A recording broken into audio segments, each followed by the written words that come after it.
ने निर्विशेष शून्यवादी पाश्चात्य देशतारिणी। जय श्री कृष्ण चैतन्य प्रभु नित्यानंद श्री अद्वैत गदाधर श्रीवासादि गौर भक्तवृंद। जय श्री कृष्ण चैतन्य प्रभु नित्यानंद श्री अद्वैत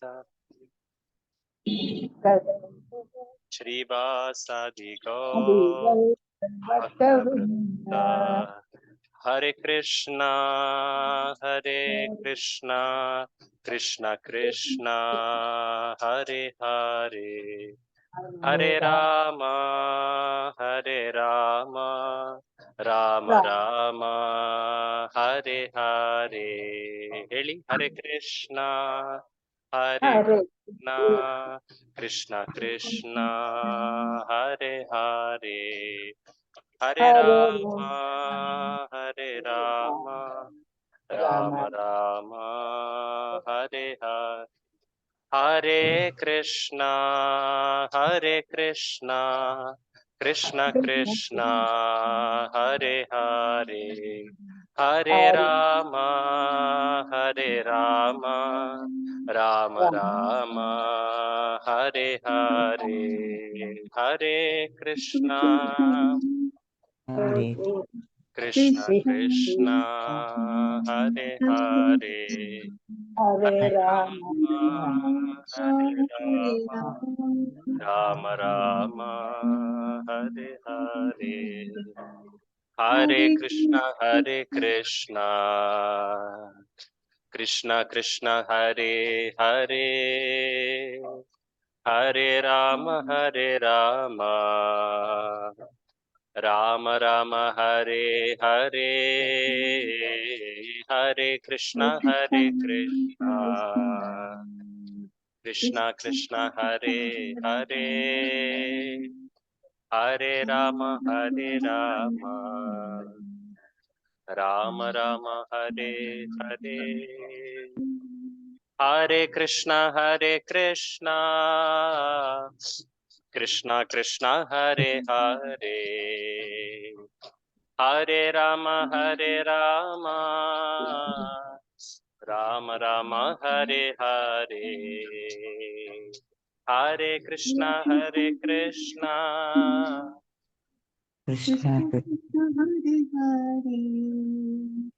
ಹರೆ ರಾಮ ರಾಮ ರಾಮ ಹರೆ ಹರೆ। ಹರೆ ಕೃಷ್ಣ ಕೃಷ್ಣ ಕೃಷ್ಣ ಹರೆ ಹರೆ, ಹರೆ ರಾಮ ರಾಮ ರಾಮ ಹರೆ ಹರೆ। ಹರೆ ಕೃಷ್ಣ ಕೃಷ್ಣ ಕೃಷ್ಣ ಹರೆ ಹರೆ, ಹರೆ ರಾಮ ರಾಮ ರಾಮ ಹರೆ ಹರೆ। ಹರೆ ಕೃಷ್ಣ ಕೃಷ್ಣ ಕೃಷ್ಣ ಹರೆ ಹರೆ, ಹರೆ ರಾಮ ರಾಮ ರಾಮ ಹರೆ ಹರೆ। ಹರೆ ಕೃಷ್ಣ ಕೃಷ್ಣ ಕೃಷ್ಣ ಹರೆ ಹರೆ, ಹರೆ ರಾಮ ರಾಮ ರಾಮ। ಹರೆ ಕೃಷ್ಣ ಕೃಷ್ಣ ಕೃಷ್ಣ ಹರೆ ಹರೆ, ಹರೆ ರಾಮ ರಾಮ ರಾಮ ಹರೆ ಹರೆ। ಹರೆ ಕೃಷ್ಣ ಹರೆ ಹರೆ ರಾಮ ರಾಮ। ಜಯ ಪ್ರಭುಪಾದ ಪ್ರಭುಪಾದ ಜಯ ಪ್ರಭುಪಾದ ಪ್ರಭುಪಾದ ಜಯ। श्री हरिनाम संकीर्तनम की जय, जगत गुरु ಶ್ರೀಲ ಪ್ರಭುಪಾದ की जय। ನನ್ನಿಂದ ಎಲ್ಲರೂ ಹೇಳಿ ಓಂ ನಮೋ ಭಗವತೆ ವಾಸುದೇವಾಯ. ನಮೋ ಭಗವತೆ ಓಂ ನಮೋ ವಾಸುದೇವ. ಭಗವತೆ ವಾಸುದೇವಾಯ. ಓಂ ನಮೋ ಓಂ ಭಗವತೆ ನಮೋ ಭಗವತೆ ವಾಸುದೇವಾಯ. ಓಂ ನಮೋ ಭಗವತೆ ನಾರಾಯಣಂ ನಮಸ್ಕೃತ್ಯ ನರಂ ಚೈವ ನರೋತ್ತಮಂ ದೇವೀಂ ಸರಸ್ವತಿಂ ವ್ಯಾಸಂ ತತೋ ಜಯಮುದೀರಯೇತ್. ನಷ್ಟಪ್ರಾಯೇಷ್ವಭದ್ರೇಷು ನಿತ್ಯಂ ಭಾಗವತ ಸೇವಯಾ ಭಗವತೀರುತ್ತಮ ಶ್ಲೋಕೆ ಭಕ್ತಿರ್ಭವತಿ ನೈಷ್ಠಿಕೀ. ಕೃಷ್ಣಾಯ ವಾಸುದೇವಾಯ ದೇವಕೀ ನಂದನಾಯ ಚ ನಂದಗೋಪಕುಮಾರಾಯ ಗೋವಿಂದಾಯ ನಮೋ ನಮಃ. ನಮ ಓಂ ವಿಷ್ಣುಪಾದಾಯ ಕೃಷ್ಣಪ್ರೇಷ್ಠಾಯ ಭೂತಲೆ ಶ್ರೀಮತೆ ಭಕ್ತಿವೇದಾಂತ ಸ್ವಾಮಿನ್ನಿತಿ ನಾಮಿನೆ. ನಮಸ್ತೆ ಸಾರಸ್ವತೆ ದೇವೆ ಗೌರವಾಣಿ ಪ್ರಚಾರಿಣೆ ನಿರ್ವಿಶೇಷ ಶೂನ್ಯವಾದಿ ಪಾಶ್ಚಾತ್ಯ ದೇಶತಾರಿಣೆ. ಜಯ ಶ್ರೀ ಕೃಷ್ಣ ಚೈತನ್ಯ ಪ್ರಭು ನಿತ್ಯಾನಂದ ಶ್ರೀ ಅದ್ವೈತ ಗದಾಧರ ಶ್ರೀವಾಸಾದಿ ಗೌರ ಭಕ್ತ ವೃಂದ.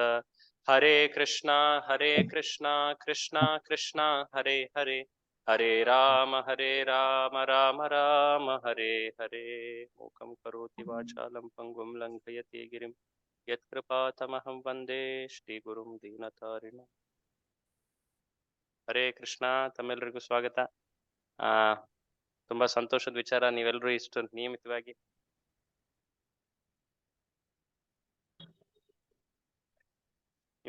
ನಿಯಮಿತವಾಗಿ ಭಾಗವತವನ್ನ ಬರ್ತಾ ಇಲ್ವಾ? Oh, it's because of this. Now it's coming.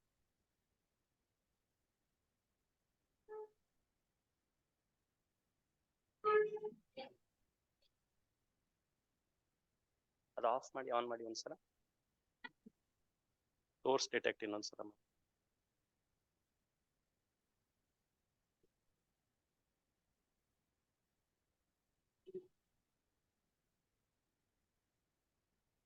Hare Krishna ಪ್ರಭುಜಿ. ತಾವೆಲ್ಲರೂ ಕೂಡ ರೆಗ್ಯುಲರ್ ಆಗಿ ಬಂದು ಇದನ್ನೆಲ್ಲ ಈ ಭಾಗವತ ಚರ್ಚೆಯಲ್ಲಿ ಪಾಲ್ಗೊಳ್ತಾ ಇದ್ದೀರಾ, ಬಹಳ ಸಂತೋಷದ ವಿಚಾರ. ಹಿಂದಿನ ಬಾರಿ 2 ವಾರ ನಮ್ಮ ಕೌಸ್ತುಭ ಪ್ರಭುಗಳು ತಗೊಂಡಿದ್ರು. ವಿಶೇಷವಾಗಿ ಹಿಂದಿನ ಬಾರಿ ಉತ್ಸವ ತಯಾರಿ ಕೂಡ ನಡೀತಾ ಇತ್ತು, ಪುಷ್ಪಾಭಿಷೇಕ ತಯಾರಿ ಕೂಡ ನಡೀತಾ ಇತ್ತು. ಹರೇ ಕೃಷ್ಣ ಪ್ರಭು ಅಂತ. ಸೊ ಈ ಭಾಗವತದ ಚರ್ಚೆ, ಇದನ್ನ ಶಾಸ್ತ್ರದಲ್ಲಿ ಹೇಳಲಾಗತ್ತೆ, ಭಾಗವತದಲ್ಲೇ ಹೇಳಲಾಗತ್ತೆ, ಇದನ್ನ ನಿತ್ಯವೂ ಕೂಡ ಮಾಡ್ಬೇಕು ಅಂತ. ನಿತ್ಯಂ ಭಾಗವತ ಸೇವೆಯ. ಇವತ್ ನಾವೇನ್ ಹೇಳಿದ್ವಲ್ಲ ಆ ಶ್ಲೋಕದಲ್ಲಿ ಹೇಳಿದ್ದಾರೆ. ಸೊ ಸೂತ ಮುನಿಗಳು ಹೇಳ್ತಾರೆ, ನಿತ್ಯಂ ಭಾಗವತ ಸೇವೆಯ. ಅದನ್ನ ಮಾಡೋದ್ರಿಂದ ಏನಾಗುತ್ತೆ? ನಷ್ಟಪ್ರಾಯೇಷು ಅಭದ್ರೇಷು. ನಮ್ಮ ಜೀವನದಲ್ಲಿ ಇರುವಂತಹ ಯಾವುದೇ ಅಭದ್ರಗಳು ಅಥವಾ ಅಮಂಗಳಗಳೇನಿದ್ದಾವೆ ಅವೆಲ್ಲವೂ ತುಂಬಾ ಸುಲಭವಾಗಿ, ನಮಗೆ ಗೊತ್ತಿಲ್ಲದೆ ಇರೋ ಹಾಗೆ ಅವು ನಾಶವಾಗಿ ಹೋಗ್ತವೆ. ಅದಲ್ಲದೆ ಮುಖ್ಯವಾಗಿ ಏನಾಗುತ್ತೆ? ಭಾಗವತದ ಶ್ರವಣದಿಂದ ಭಕ್ತಿರ್ಭವತಿ ನೈಷ್ಠಿಕಿ. ತುಂಬಾ ನಿಷ್ಠೆಯಿಂದ, ತುಂಬಾ ಸ್ಥಿರತೆಯಿಂದ ನಾವು ಭಕ್ತಿಯಲ್ಲಿ ಸ್ಥಿತರಾಗ್ತೀವಿ. ಇದು ಭಾಗವತದ ಆಶ್ವಾಸನೆ. ಸೊ ಭಾಗವತದಲ್ಲೇ ಹೇಳಿರೋ ಹಾಗೆ ನಾವು ನಿತ್ಯವೂ ಪ್ರಯತ್ನ ಮಾಡಬೇಕು. ಅಟ್ಲೀಸ್ಟ್ ನಿಯಮಿತವಾಗಿ ವಾರಕ್ಕೊಮ್ಮೆ ಚರ್ಚೆ ಆಗ್ತಾ ಇದೆ. ಇದೊಂದು ಒಳ್ಳೆ ಅವಕಾಶ ನಮಗೆ ಸಿಗ್ತಾ ಇದೆ. ದೇವಸ್ಥಾನದ ವತಿಯಿಂದ ಅನೇಕ ಭಕ್ತರು ಬರ್ತಾ ಇದ್ದಾರೆ. ಹಿಂದಿನ ಬಾರಿ ಕೌಸ್ತುಭ ಪ್ರಭು ಕೂಡ ಬಂದಿದ್ರು. ಮುಂದೆ ಇನ್ನೂ ಹೆಚ್ಚು ಸೀನಿಯರ್ ಭಕ್ತರು ಕೂಡ ಬಂದು ಇದ್ರ ಬಗ್ಗೆ ಹೇಳ್ತಾರೆ. ಸೊ ಯಾವಾಗ ನಮ್ಗೆ ಅವಕಾಶ ಸಿಗುತ್ತೋ ಈ ರೀತಿ ಇದರ ಸದುಪಯೋಗ ಪಡಿಸ್ಕೊಳ್ಳಿ. ತುಂಬಾ ಧನ್ಯವಾದ. ಈ ರೀತಿಯಾಗಿ ತಾವೆಲ್ಲರೂ ರೆಗ್ಯುಲರ್ ಆಗಿ ಅಟೆಂಡ್ ಆಗ್ತಾ ಇರೋದಕ್ಕೆ ತುಂಬಾ ಸಂತೋಷದ ವಿಚಾರ. ಸೊ ಇವತ್ತು ನಾವು ಆ ಕುಂತಿ ಪ್ರಾರ್ಥನೆಯ ಭಾಗವನ್ನ, ಅಂದ್ರೆ ಅರ್ಧ ಚರ್ಚೆ ಆಗಿತ್ತದೋ ಆ ಚರ್ಚೆಯನ್ನ ಇವತ್ತು ಪೂರ್ತಿ ಮಾಡ್ಲಿಕ್ಕೆ ಪ್ರಯತ್ನ ಮಾಡೋಣ. ನಿತ್ಯ ಪಾರಾಯಣಗಳು ಶ್ಲೋಕಗಳು ಕೂಡ ಇವೆ. ಅವನು ಕೂಡ ಭಾಗವತ ಶ್ಲೋಕಗಳನ್ನ ನೀವು ನಿತ್ಯ ಪಾರಾಯಣ ಕೂಡ ಮಾಡ್ಬೋದು. ಅದು ಯಾವುದು ಅಂತ ಕೇಳ್ತಾ ಇದ್ದೀರಾ? ಇದೆ. ಎಸ್, ಕುಂತಿ ಸ್ತುತಿ ಕೂಡ ಒಂದು ನಿತ್ಯ ಪಾರಾಯಣದಲ್ಲಿ ಬರುವಂತಹ ಶ್ಲೋಕಗಳು. ಅದನ್ನ ಕೊನೆಯಲ್ಲಿ ನಾವು ಒಂದ್ಸಲ ಪಾರಾಯಣ ಮಾಡ್ಬಿಡುವ. ನಾವು ಅದರಿಂದ ಅಷ್ಟನ್ನು ಮಾತ್ರ ಮಾಡುವಂಥದ್ದು. ಸುಮಾರು 18ರಿಂದ 43 ಶ್ಲೋಕಗಳಿವೆ. ಸುಮಾರು ಎಷ್ಟಾಗುತ್ತದು? 28 ಶ್ಲೋಕ, ಕರೆಕ್ಟ್ ಪ್ರಭುಗಳು ನೆನ್ಸ್ 28-29 ಶ್ಲೋಕ ಇದೆ. ಅವನ್ನ ನಿತ್ಯ ಪಾರಾಯಣ ಮಾಡ್ಬೋದು. ಈಗ ಗಜೇಂದ್ರ ಸ್ತುತಿ ಅದು ಭಾಗವತದಲ್ಲಿ ಬರುವಂತದ್ದು, ಅದು ನಿತ್ಯ ಪಾರಾಯಣ ಮಾಡ್ತಾರೆ ಅಲ್ವಾ. ನಾರಾಯಣ ಕವಚ ಅದು ನಿತ್ಯ ಪಾರಾಯಣ ಮಾಡ್ತಾರೆ. ಗೋಪಿ ಸ್ತುತಿ, ಗೋಪಿ ಗೀತ ಅದು ನಿತ್ಯ ಪಾರಾಯಣ ಮಾಡ್ತಾರೆ. ಸೊ ಈ ರೀತಿಯಾಗಿ ಸಾಕಷ್ಟು ಭಾಗಗಳಿವೆ. ಸಂಕ್ಷೇಪವಾದಂತಹ ಭಾಗವತದ ಕೆಲವು ಶ್ಲೋಕಗಳನ್ನ ನಿತ್ಯ ಪಾರಾಯಣ ಮಾಡ್ತಾರೆ. ಸೊ ಈಗ ನಮ್ಮ ಈ ಚರ್ಚೆಯ ಸಂದರ್ಭ ಏನಾಗ್ತಾ ಇತ್ತು ಅನ್ನೋದನ್ನ ಸ್ವಲ್ಪ ನೆನಪಿಸ್ಕೊಳ್ಳೋಣ. ಸೊ ಆ ಸಂದರ್ಭ ಏನಾಗ್ತಾ ಇತ್ತು, ಅದು ಯುದ್ಧದ ನಂತರ ಎಲ್ಲ ಸೂತ ಮುನಿಗಳು ಮತ್ತೆ ಶೌನಕ ಋಷಿಗಳು ಒಂದು ಪುಣ್ಯ ಕ್ಷೇತ್ರದಲ್ಲಿ ಎಲ್ಲರೂ ಸೇರಿದ್ದಾರೆ. ಸಾಕಷ್ಟು ವರ್ಷಗಳಾಗಿ ಹೋಗ್ಬಿಟ್ಟಿದೆ, ಕೃಷ್ಣನ ಅಂತರ್ಧಾನವೇ ಆಗೋಗ್ಬಿಟ್ಟಿದೆ. ಆ ಸಮಯದಲ್ಲಿ ಕೆಲವು ಋಷಿಗಳು ಲೋಕ ಕಲ್ಯಾಣಕ್ಕೋಸ್ಕರ ಕೆಲವು 4 ಪ್ರಶ್ನೆಗಳನ್ನ ಕೇಳಿದ್ರು. ಇದು ಭಾಗವತದ ಮೊದಲಲ್ಲಿ ಬರುವಂತಹದ್ದು, ಇನ್ಫ್ಯಾಕ್ಟ್ ಮೊದಲನೇ ಅಧ್ಯಾಯದಲ್ಲಿ ಬರುವಂತಹ ಇದು ಚರ್ಚೆ ಇದು. ಆ 4 ಶ್ಲೋಕಗಳು ಏನಾಗಿದ್ವು, ಅವುಗಳ ಉತ್ತರ ಅದ್ರ ಮುಂದೆ ಬರ್ತಾ ಹೋಗುತ್ತೆ. ಆ ಶ್ಲೋಕಗಳಲ್ಲಿ ಬರುವಂತಹ ಪ್ರಶ್ನೆಗಳು ಆ ಸರಣಿಯಲ್ಲಿ ಮುಖ್ಯವಾಗಿ 4 ಪ್ರಶ್ನೆಗಳು ಬರ್ತವೆ. ತಮ್ಗೆ ಕಾಣಿಸ್ತಾ ಇದೆ ಇಲ್ಲಿ. ಮೊದಲನೇ ಪ್ರಶ್ನೆ ಏನಂದ್ರೆ, ಈ ಭಾಗವತವನ್ನ ಸೂತ ಮುನಿಗಳೇ ತಾವು ಖುದ್ದಾಗಿ ಕೇಳಿದಿರಾ ಭಾಗವತವನ್ನ? ಯಾರಿಂದ ಕೇಳಿದ್ರು ಸೂತ ಮುನಿಗಳು ಇದನ್ನ? ಶುಕಮುನಿಗಳಿಂದ ಕೇಳಿದ್ರು. ಶುಕಮುನಿ ಪರೀಕ್ಷಿತ, ಯುಧಿಷ್ಠಿರನ ಪ್ರಪೌತ್ರ ಅಂತ ಹೇಳ್ತಾರೆ ಅವನ್ಗೆ. ಅರ್ಜುನನ ಮಗ ಅಭಿಮನ್ಯುವಿನ ಮಗ ಪರೀಕ್ಷಿತ ಅಲ್ವೇ? ಸೊ ಆ ಪರೀಕ್ಷಿತನಿಗೆ ಶ್ರವಣ ಮಾಡಿಸಿದ್ದ ಶುಕಮುನಿ ಈ ಭಾಗವತ ಕಥನವನ್ನ. ಸೊ ಆ ಕಥನವನ್ನ ಸೂತ ಮುನಿಗಳು ಕೂಡ ಕೇಳಿದ್ರು. ಅವರೇ ಕೂಡ ಅಲ್ಲಿ ಸಾಕ್ಷಾತ್ ಅವ್ರು ಕೂತ್ಕೊಂಡಿದ್ದು ಆ ಶ್ರವಣವನ್ನ ಮಾಡಿದ್ರು. ಅದನ್ನ ಈಗ ಇನ್ನೊಮ್ಮೆ ಬೇರೊಬ್ಬ ಋಷಿಗಳಿಗೆ ಅವರು ಹೇಳ್ತಾ ಇದ್ದಾರೆ. ಪ್ರಸಂಗ ಹಾಗಿರುವಂಥದ್ದು. ಆ ಪ್ರಸಂಗದಲ್ಲಿ ಅವರು ಪ್ರಶ್ನೆ ಕೇಳ್ತಾರೆ, ಈ ಭಾಗವತವನ್ನ ವ್ಯಾಸರು ಬರೆದ್ರು, ಆನಂತರ ತನ್ನ ಮಗನಾದಂತಹ ಶುಕಮುನಿಗೆ ಇದನ್ನ ಹೇಳಿಕೊಟ್ರು. ಅದನ್ನ ಬರೀಲಿಕ್ಕೆ ಅವ್ರಿಗೆ ಏನು ಪ್ರೇರಣೆ ಸಿಕ್ತು? ಯಾವ ಉದ್ದೇಶದಿಂದ ಈ ಭಾಗವತವನ್ನು ಅವರು ರಚನೆ ಮಾಡಿದ್ರು? ಅದಲ್ದೇನೆ ಈ ಪರೀಕ್ಷಿತ ರಾಜ ಬಹಳ ವಿಶೇಷವಾದಂತಹ ವ್ಯಕ್ತಿ. ಈ ಜಗತ್ನಲ್ಲಿ ಅವನು ಕಣ್ಣು ಬಿಡೋ ಮುಂಚೆನೆ ದೇವರನ್ನ ಅವನು ದರ್ಶಿಸಿದ್ದ. ತಾವು ಈ ಕಥನವನ್ನ ಹಿಂದಿನ ಬಾರಿ ಕೇಳಿದ್ದೀರ. ಅದಾದ್ಮೇಲೆ ಅವನ ಜೀವನದ ಉದ್ದಕ್ಕೂ ಕೂಡ ಅವನು ಭಗವಂತನ ನಿಷ್ಠೆಯಲ್ಲೇ ನಡೆದಂಥವನು. ಅವನು ಭಗವಂತನ ಆದೇಶದ ಮೇರೆಗೆ ಆ ಪೂರ್ತಿ ಏನು ಭೂಮಂಡಲದ ಅಧಿಪತ್ಯವನ್ನ ನಡೆಸ್ತಾ ಇದ್ದಂಥವನು ಸಾಮ್ರಾಟ ಪರೀಕ್ಷಿತ ಮಹಾರಾಜ. ಕೇವಲ ಜಂಬೂ ದ್ವೀಪವಷ್ಟೇ ಅಲ್ಲ, ಎಲ್ಲಾ ದ್ವೀಪಗಳು, 7 ದ್ವೀಪಗಳಲ್ಲಿ ಅವನ ಆಧಿಪತ್ಯ ಇತ್ತು. ಅವನು ಭಗವಂತನ ಆದೇಶ ಇದ್ದದ್ರಿಂದ ಅವನು ಈ ಆಳ್ವಿಕೆಯನ್ನ ಮಾಡ್ತಾ ಇದ್ದ. ಒಂದು ಸಮಯದಲ್ಲಿ ಆ ಕಲಿಪುರುಷನ ಪ್ರವೇಶವಾಗ್ತದೆ. ಯಾಕಂದ್ರೆ ಕಲಿ ಯುಗ ಪ್ರಾರಂಭ ಆಗುವಂತ ಸಮಯ ಇರ್ತದೆ. ಅವನ ಧರ್ಮನಿಷ್ಠೆ ನೋಡಿ, ಅವನ ಭಕ್ತಿ ನೋಡಿ, ಅವನು ಆ ಕಲಿಪುರುಷನನ್ನೇ ನಿಗ್ರಹಿಸಿದ್ದ. ಅವನ ಆಳ್ವಿಕೆ ಸಮಯದಲ್ಲಿ ಕಲಿಯ ಪ್ರಭಾವ ಇರಲಿಲ್ಲ. ಅಂತಹ ಮಹಾನ್ ಸಾಮ್ರಾಟ, ಅಂತಹ ದೊಡ್ಡ ಭಕ್ತ, ಒಂದು ಆಶ್ಚರ್ಯದ ವಿಷಯ ಅಂದ್ರೆ ಏನೋ ಒಂದು ಅಚಾತುರ್ಯವಾಯ್ತು ಅವನಿಂದ. ಆ ಅಚಾತುರ್ಯದ ಕಾರಣವಾಗಿ ಅವನಿಗೊಂದು ಶಾಪ ಸಿಕ್ತು. ಹಠಾತ್ತನೆ ಒಂದು ಶಾಪ ಸಿಕ್ಕಿದೆ. 7 ದಿನಗಳಲ್ಲಿ ಅವನು ಅಸುನೀಗಿದ ಅಂತ ಜನ ಮಾತನಾಡ್ತಾ ಇದ್ದಾರೆ. ಇದನ್ನ ಈ ಋಷಿಗಳು ಕೇಳಿದ್ದಾರೆ. ಯಾರು? ಶೌನಕ ಋಷಿಗಳು. ಸೊ ಅವ್ರಿಗೆ ಪರೀಕ್ಷಿತನ ಬಗ್ಗೆ ಸಾಕಷ್ಟು ಕುತೂಹಲ ಇದೆ. ಅಷ್ಟೊಂದು ಭಗವಂತನ ಕೃಪೆಗೆ ಪಾತ್ರನಾದವನು ಹಠಾತ್ತಾಗಿ ಅದೊಂದು ದುರದೃಷ್ಟ ಅನ್ನೋ ರೀತಿ ಒಂದು ಪ್ರಸಂಗದಲ್ಲಿ ಅವನು ಪ್ರಾಣತ್ಯಾಗ ಮಾಡಿದ್ನ? ಇದನ್ನ ಸ್ವಲ್ಪ ಸ್ಪಷ್ಟವಾಗಿ ಹೇಳಿ ನಮ್ಗೆ. ಆನಂತರ ಶುಕಮುನಿಗಳ ಬಗ್ಗೆ ಕೂಡ ಪ್ರಶ್ನೆ ಕೇಳ್ತಾರೆ. ಯಾಕಂದ್ರೆ ಆ ವ್ಯಕ್ತಿ ಕೂಡ ದೊಡ್ಡ ಮಹಾತ್ಮನೇ. ಹುಟ್ಟಿದ ತಕ್ಷಣವೇ ತನ್ನ ಮನೆಯಿಂದ ಅವನು ಕಾಡಿಗೆ ಹೊಡೆದಂತೆ. ಹುಟ್ಟಿದ ತಕ್ಷಣವೇ ಅವನು ಹುಟ್ಟಿದಾಗ ಅವನಿಗೆ ಆಗ್ಲೇ 16 ವರ್ಷ ಆಗಿತ್ತು. ಯಾರಿಗೆ ಹುಟ್ಟಿದವನವನು? ವ್ಯಾಸ ಮತ್ತೆ ವ್ಯಾಸರ ಹೆಂಡತಿಯಾದಂತಹ ವೀಟಿಕಾ, ಇವರಿಬ್ಬರಿಗೆ ಹುಟ್ಟಿದಂತವನು ಅವನು. ವ್ಯಾಸನ ಮಗ ಅವನು, ವೇದವ್ಯಾಸರ ಮಗನಾದಂಥವನು, ಪರಮ ವಿರಕ್ತ, ಅಷ್ಟೇ ಭಗವಂತನಲ್ಲಿ ಆಸಕ್ತ. ಅವನು ಆ ಹುಟ್ಟಿದ ಕ್ಷಣವೇ ಕಾಡಿಗೆ ಹೋಗಿದ್ದ. ಆನಂತರ ವ್ಯಾಸರು ಅವನಿಗೆ ಭಗವಂತನ ಕೃಷ್ಣನ ಕಥೆಯ ರಸದೌತಣ ನೀಡುವಂತಹ ಒಂದು ಅವಕಾಶ ಕೊಟ್ಟಾಗ ಅವನು ವಾಪಸ್ ಬರ್ತಾನೆ. ಆಗ ವ್ಯಾಸರು ಅವನಿಗೆ ಭಾಗವತವನ್ನ ಕಲಿಸ್ಕೊಡ್ತಾರೆ. ಸೊ ಈ ರೀತಿಯಾಗಿ ಇವನು ಕೂಡ ಮಹಾನ್ ವ್ಯಕ್ತಿ. ಶುಕಮುನಿ ಭಾಗವತವನ್ನ ಹೇಳ್ದಂತವನು ದೊಡ್ಡ ವ್ಯಕ್ತಿ, ಅವನ ಪರಿಚಯ ನಮಗೆ ಮಾಡಿಸ್ಕೊಡಿ. ಈ ಭಾಗವತವನ್ನ ಕೇಳಿದಂತವನು ಇವನು ಕೂಡ ಮಹಾನ್ ವ್ಯಕ್ತಿ, ಯಾರು? ಪರೀಕ್ಷಿತ. ಇವನ ಪರಿಚಯವನ್ನು ಮಾಡಿಸ್ಕೊಡಿ.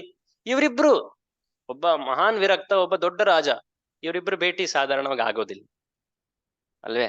ವಿರಕ್ತರಾದರೂ ಸಂಸಾರದ ಜನರ ಮಧ್ಯೆ ಬೆರೆಯೋದಿಲ್ಲ. ಅದೇ ದೊಡ್ಡ ರಾಜನಾದಂಥವನು ಆ ಕಾಡಿನಲ್ಲಿ ಹೋಗಿ ಕೂತ್ಕೊಂಡು ಹೇಗೆ ಕೇಳಕ್ ಸಾಧ್ಯ? ಇದು ಕೂಡ ಆಶ್ಚರ್ಯವೇ. ಸೊ ಇದು ಹೇಗೆ ಸಾಧ್ಯ ಆಯ್ತು? ಇವರಿಬ್ಬರು ಭೇಟಿ ಹೇಗೆ ಸಾಧ್ಯ ಆಯ್ತು? ಇದೆಲ್ಲ ಪ್ರಸಂಗದ ಹಿಂದಿನ ಕಥೆಗಳು ಅಲ್ವೇ? ಸೊ ಅದನ್ನ ಪ್ರಶ್ನಿಸ್ತಾ ಇದ್ದಾರೆ ಶೌನಕ. ಸೊ ಸೂತ ಮುನಿಗಳು ಇದಕ್ಕೆ ಉತ್ತರವಾಗಿ ಪರೀಕ್ಷಿತನ ಬಗ್ಗೆ ಹೇಳಲಿಕ್ಕೆ ಪ್ರಾರಂಭ ಮಾಡ್ತಾರೆ. ಇದು ಪ್ರಸಂಗ ಪ್ರಾರಂಭ ಆಗೋದು 7ನೇ ಅಧ್ಯಾಯದಿಂದ. ಪರೀಕ್ಷಿತನ ಜನ್ಮ ಅದು ಎಷ್ಟು ವಿಶೇಷವಾಗಿತ್ತು, ಆ ಜನ್ಮದ ಹಿಂದಿನ ಆ ಸುತ್ತಮುತ್ತಲಿನ ಕತೆ, ಆ ಕಥನ ಏನದು? ಅದು ಆ ಅಶ್ವತ್ಥಾಮ ಅನ್ನೋ ಒಬ್ಬ ವ್ಯಕ್ತಿಯ ಒಂದು ಏನ್ ಹೇಳ್ತಾರೆ, ಒಂಥರ ಬುದ್ಧಿಮಂದತನ, ಒಂದ್ ರೀತಿ ಕ್ರೋಧ ಪರವಶನಾಗಿ, ಹತಾಶನಾಗಿ, ಏನು ಮಾಡ್ಲಿಕ್ಕೆ ಆಗ್ತಾ ಇಲ್ಲ, ನಾನು ಏನಿದು, ಆ 6 ಮಕ್ಕಳನ್ನ ಅವನು ಮಲಗಿದ್ದಾಗ್ಲೇ ಕೊಂದ್ಬಿಟ್ಟ, ಪಾಂಡವರ ಮಕ್ಕಳನ್ನ. ಮಾಡಿದ ಮೇಲೆ ದುರ್ಯೋಧನ, ಅವನ ಇವನಾದಂತ ಸ್ವಾಮಿ ಆದವನು ದುರ್ಯೋಧನಿಗೋಸ್ಕರ ಅವನೆಲ್ಲ ಮಾಡ್ತಾ ಇದ್ದ ಅಲ್ವೇ? ದುರ್ಯೋಧನನೇ ಆ ಕಾರ್ಯವನ್ನ ಅಲ್ಲಗಳ್ದ. ನೀನು ಮಲಗಿದ್ದವ್ರನ್ನ ಸಾಯಿಸ್ತೀಯ, ಇಂತಹ ಹೇಡಿ ಕೃತ್ಯವನ್ನ ಮಾಡಿದ್ಯಾ ನೀನು ಅಂತ ಯಾರು ಹೇಳ್ತಾ ಇದ್ದಾರೆ? ದುರ್ಯೋಧನ ಹೇಳ್ತಾ ಇದ್ದಾನೆ ಅಶ್ವತ್ಥಾಮ. ಸೊ ಅಶ್ವತ್ಥಾಮ ಇದನ್ನ ಕೇಳಿದ ಮೇಲೆ ಅವ್ನು ತುಂಬಾ ಹತಾಶೆ ಆಯ್ತು. ಅರೆ, ಯಾವಾಗ್ಲೂ ಕೂಡ ನಾನು ಅರ್ಜುನನ ಮೇಲೆ ವಿಜಯ ಪ್ರಾಪ್ತಿ ಮಾಡ್ಕೋಬೇಕಂತ ತುಂಬಾ ಪ್ರಯತ್ನ ಪಟ್ಟೆ, ನನ್ನ ತಂದೆಗೂ ಕೂಡ ತುಂಬಾ ನಾನು ಮೊರೆ ಇಟ್ಟಿದ್ದೆ, ನನ್ನ ತಂದೆ ಪ್ರಿಯ ಶಿಷ್ಯನಾದಂಥವನು. ಅವ್ರ ತಂದೆ ಯಾರು? ದ್ರೋಣ.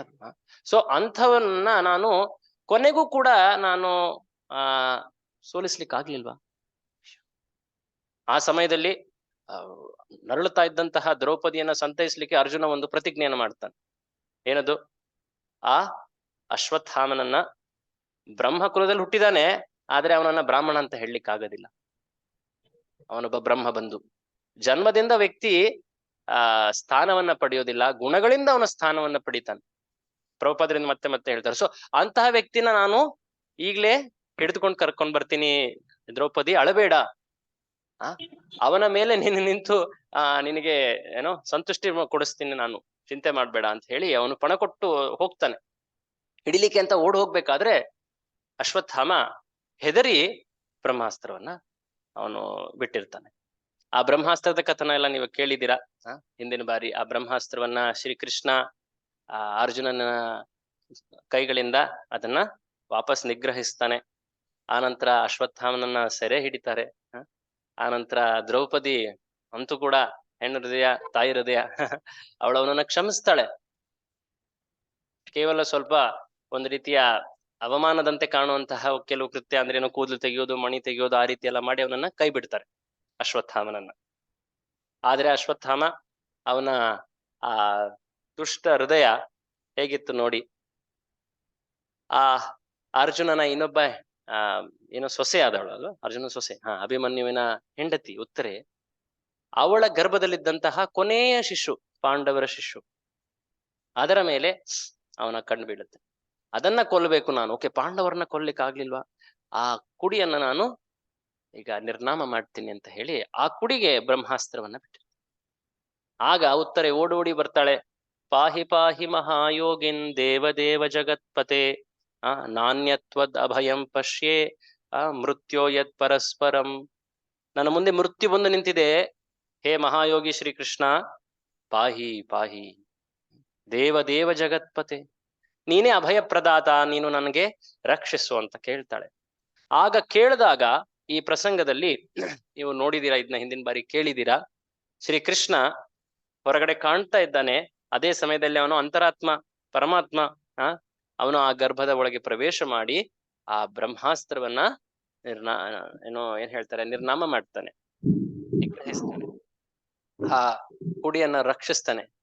ಕೆಲವು ಕಥನದಲ್ಲಿ ಹೀಗೂ ಹೇಳಾಗಿದೆ, ಆ ಮಗು ಆ ಬ್ರಹ್ಮಾಸ್ತ್ರದ ಪ್ರಭಾವದಿಂದ ಆಗ್ಲೇ ಸತ್ತು ಹೋಗಿತ್ತು, ಅದನ್ನ ಕೃಷ್ಣ ಮತ್ತೆ ಪುನರ್ಜೀವಗೊಳಿಸ್ತಾನೆ. ಯಾವ್ದು ಅಸಾಧ್ಯ ಕೃಷ್ಣ ಅಲ್ವೇ? ಆನಂತರ ಕೃಷ್ಣ ಏನು ಇದು ಅದ್ಭುತ ಕಾರ್ಯ, ಬಟ್ ಆದ್ರೆ ಸೂತ ಮುನಿಗಳು ಹೇಳ್ತಾರೆ ಇದೇನು ಅದ್ಭುತವಲ್ವೇ ಅಲ್ಲ. ಕೃಷ್ಣನಿಗೆ ಇದು ಅದ್ಭುತವಲ್ಲವೇ ಇಲ್ಲ. ಹಾಗಂತ ಹೇಳಿ ಅವರು ಆ ಕಥನವನ್ನ ಅಲ್ಲಿ ನಿಲ್ಲಿಸಿದಾಗ ಕೃಷ್ಣ ಅದೆಲ್ಲ ಮಾಡಿ ಅವನು ಇನ್ನೇನು ಒಂದ್ ಸ್ವಲ್ಪ ದಿನ ಆದ್ಮೇಲೆ ಆಯ್ತು, ಇಷ್ಟೆಲ್ಲ ನಾನು ಕಾರ್ಯಗಳನ್ನ ಪಾಂಡವರಿಗೋಸ್ಕರ ಅವ್ರ ಜೊತೆ ಇದ್ದು ನಡೆಸಿದ್ದೀನಿ, ಸಾಂತ್ವನ ನೀಡಿದ್ದೀನಿ, ಯುದ್ಧ ಆಯ್ತು, ಈಗ ರಾಜನಾಗಿದ್ದಾನೆ ಯುಧಿಷ್ಠಿರ, ಪರೀಕ್ಷಿತನು ಕೂಡ ರಕ್ಷಿಸಲ್ಪಟ್ಟಿದ್ದಾನೆ, ನಾನೀಗ ದ್ವಾರಕೆಗೆ ಹೋಗ್ಬೇಕು. ದ್ವಾರಕೆಯಲ್ಲಿ ತುಂಬಾನೇ ಕಾಯ್ತಾ ಇದ್ದಾರೆ ನನಗೋಸ್ಕರ, ಅವರು ಹಾತೊರಿತಾ ಇದ್ದಾರೆ, ಅವರನ್ನ ನಾನು ಹೇಗೆ ದುಃಖದಲ್ಲಿ ಬಿಡ್ಲಿ ಅಂತ ಹೇಳಿ ಕೃಷ್ಣ ಅವನು ರಥವನ್ನೇ ಏರ್ತಾ ಇದ್ದಾನೆ.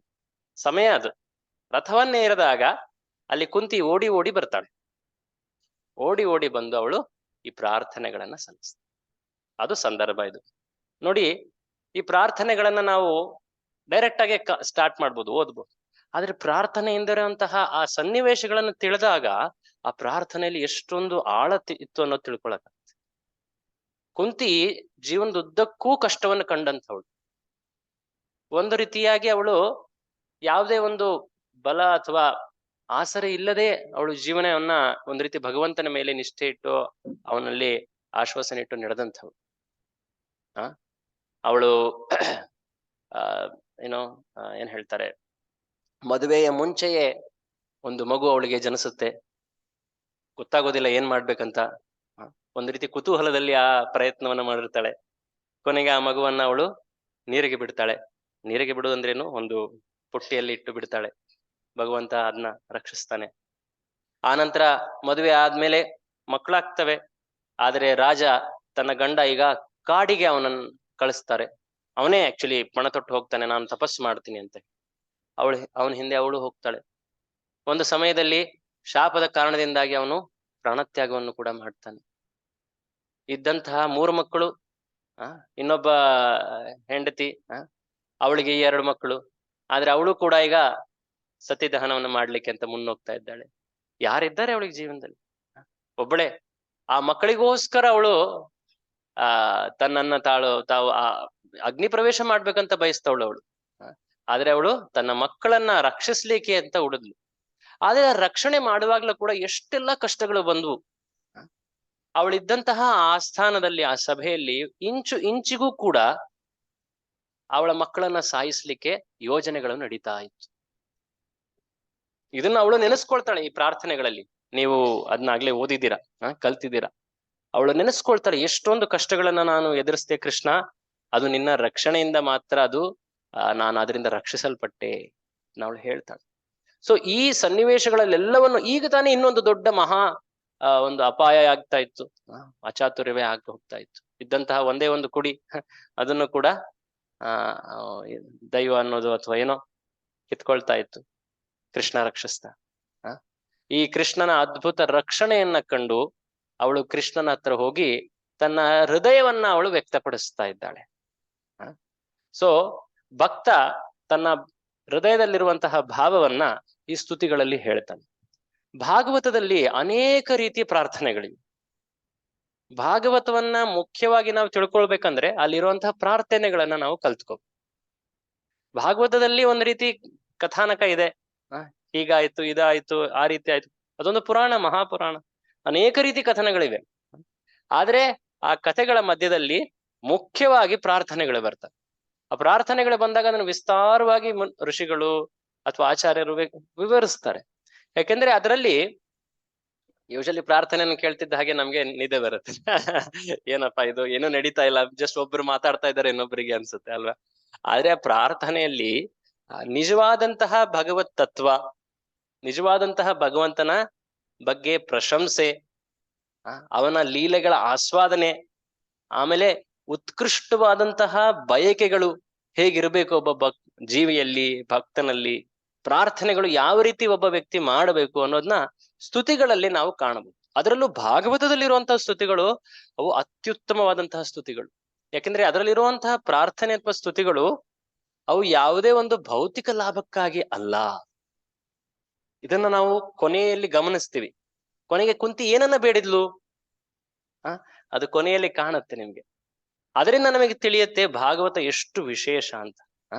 ಸೊ ಕುಂತಿ, ಈಗ ಕೆಲವು ಅಂಶಗಳಿವೆ, ತಾವು ಮೈಕ್ ಹಿಡ್ಕೊಂಡು ಓದ್ತಾ ಹೋಗ್ಬೇಕು. ಕೆಲವೊಂದು ಅಂಶಗಳನ್ನ ನೀವೇ ಓದಿ, ಆಯ್ತಾ? ಕೆಲವೊಂದು ಅಂಶಗಳು ಹೊಸದಾಗಿ ಚರ್ಚೆ ಮಾಡೋದನ್ನ ನಾನು ಕೆಲವೊಂದು ಹೇಳ್ತೇನೆ. ಓಕೆ, ಯಾರಾದ್ರೂ ಒಬ್ರು ಅದನ್ನ ಹಿಡ್ಕೊಂಡು ಓದ್ತಾ ಹೋಗಿ. ಸೊ ಕುಂತಿ ಈಗ ಪ್ರಾರ್ಥಿಸ್ತಾ ಇದ್ದಾಳೆ. ವೈ ದಿಸ್ ಇಸ್ ನಾಟ್, ಒಂದ್ ನಿಮಿಷ.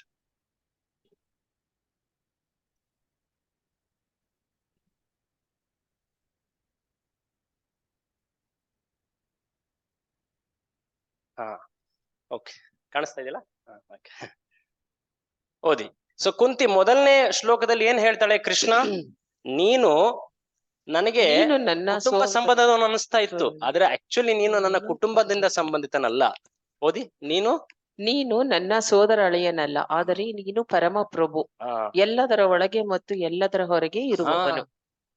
ನಮಸ್ಯೆ ಪುರುಷಂ ತು ಆದ್ಯಂ, ನೀನು ಆದಿಪುರುಷ. ಈಶ್ವರಂ ಪ್ರಕೃತೆ ಪರಂ, ನೀನು ಪರಮ ಈಶ್ವರ, ಪೂರ್ತಿ ಭೌತಿಕ ಪ್ರಕೃತಿಯೇ ಈಶ್ವರ ನೀನು. ಅಲಕ್ಷ್ಯಂ ಸರ್ವಭೂತಾನಾಂ, ಆದ್ರೆ ಎಲ್ಲರಿಗೂ ನೀನು ಗೋಚರಿಸೋದಿಲ್ಲ. ನೀನು ಎಲ್ಲದರ ಈಶ್ವರ, ಆದ್ರೆ ನೀನು ಎಲ್ಲರಿಗೂ ಗೋಚರಿಸೋದಿಲ್ಲ. ಅಲಕ್ಷ್ಯಂ ಸರ್ವಭೂತಾನಾಂ ಅಂತರ್ ಬಹಿರ್ ಅವಸ್ಥಿತಂ, ನೀನು ಒಳಗೂ ಇದ್ದೀಯಾ ಪರಮಾತ್ಮನಾಗಿ, ಹೊರಗಡೆಯೂ ಈಗ ಕಾಣ್ತಾ ಇದ್ದೀಯ. ಅದಲ್ಲದೆ ನಿನ್ನ ಶಕ್ತಿಗಳು ಎಲ್ಲೆಡೆ ಇವೆ. ಈ ಜಗತ್ನಲ್ಲಿ ಒಂದು ಕಣವಿಲ್ಲ ಭಗವಂತನ ಅಸ್ತಿತ್ವ ಅಥವಾ ಅವನ ಶಕ್ತಿಗಳಿಲ್ಲದೆ ಇರುವಂತಹ ಒಂದು ಕಣವೂ ಕೂಡ ಇಲ್ಲ. ಎಲ್ಲೆಡೆ ಕೂಡ ಭಗವಂತ ವ್ಯಾಪ್ತನಾಗಿದ್ದಾನೆ, ಸರ್ವವ್ಯಾಪಿ ಅಲ್ವೇ? ಪರಮಾತ್ಮ ಸರ್ವವ್ಯಾಪಿ. ಸೊ ಇದನ್ನ ಅವಳು ಮೊದಲನೇ ಶ್ಲೋಕದಲ್ಲಿ ಅವಳು ಭಗವಂತನ ತತ್ವದ ಬಗ್ಗೆ ಹೇಳ್ತಾಳೆ. ನೀನು ಯದುಕುಲದಲ್ಲಿ ಹುಟ್ಟಿದೀಯಾ? ನೀನು ನನಗೆ ಅವನು ಅಣ್ಣನಾಗಬೇಕು ವಸುದೇವ ಸಂಬಂಧದಲ್ಲಿ, ಹಾಗಾಗಿ ನೀನು ನನ್ನ ಸೋದರಳಿಯ. ಆದ್ರೆ ನಾನ್ ನಿನ್ನ ಸೋದರಳಿ ಅಂತ ತಿಳ್ಕೊಂಡ್ರೆ ನನ್ನಷ್ಟು ಮೂರ್ಖಳು ಯಾರು ಇಲ್ಲ. ಸೊ ಅವಳು ಹೇಳ್ತಾಳೆ, ಆದ್ರೆ ನೀನ್ ಯಾರು? ನೀನು ಪರಮಪ್ರಭು, ಒಂದು ಪಾತ್ರ ರೂಪದಲ್ಲಿ ನೀನು ಈ ಪ್ರಾಕಟ್ಯದಲ್ಲಿ ಈ ರೀತಿಯಾಗಿ ಕಾಣಿಸ್ಕೊಳ್ತಾ ಇದ್ಯಾ, ಆದ್ರೆ ನಾನು ನಿನ್ನನ್ನ ತಪ್ಪಾಗಿ ತಿಳ್ಕೊಳ್ಳೋದಿಲ್ಲ, ನನಗೆ ಗೊತ್ತು ನೀನ್ ಯಾರು ಅಂತ. ಸೊ ಮುಂದೆ ಹೇಳ್ತಾಳೆ ಅವಳು, ಹಾಗಿದ್ರೆ ಕೃಷ್ಣ ಕೇಳ್ಬೋದು, ಹಾಗಾದ್ರೆ ನಾನು ಒಳಗೂ ಇದ್ದೀನಿ ಹೊರಗಿದ್ದೀನಿ ಅಂದ್ರೆ ಎಲ್ರು ಕೂಡ ನನ್ನನ್ನು ಕಾಣಬಹುದಲ್ವಾ? ಎಲ್ರು ಕೂಡ ನನ್ನನ್ನು ಸಂಪರ್ಕಿಸಬಹುದು, ಯಾಕೆ ನನ್ನನ್ನು ಸಂಪರ್ಕಿಸೋದಿಲ್ಲ ಹೇಳಿ?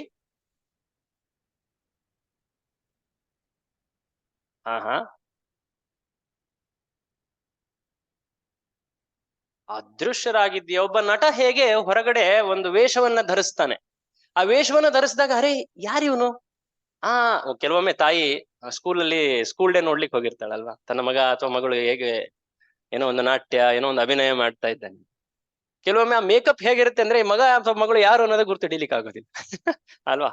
ಸೊ ಹಾಗೆ ನೀನು ನಿನ್ನ ಕಾರ್ಯಗಳು, ನಿನ್ನ ಈ ವಿಶೇಷ ರೂಪಗಳೇನಿದ್ದಾವೆ ಇವುಗಳು ನಮ್ಗೆ ಒಂದು ರೀತಿ ಮೋಸವೇ ಮಾಡ್ಬಿಡ್ತವೆ.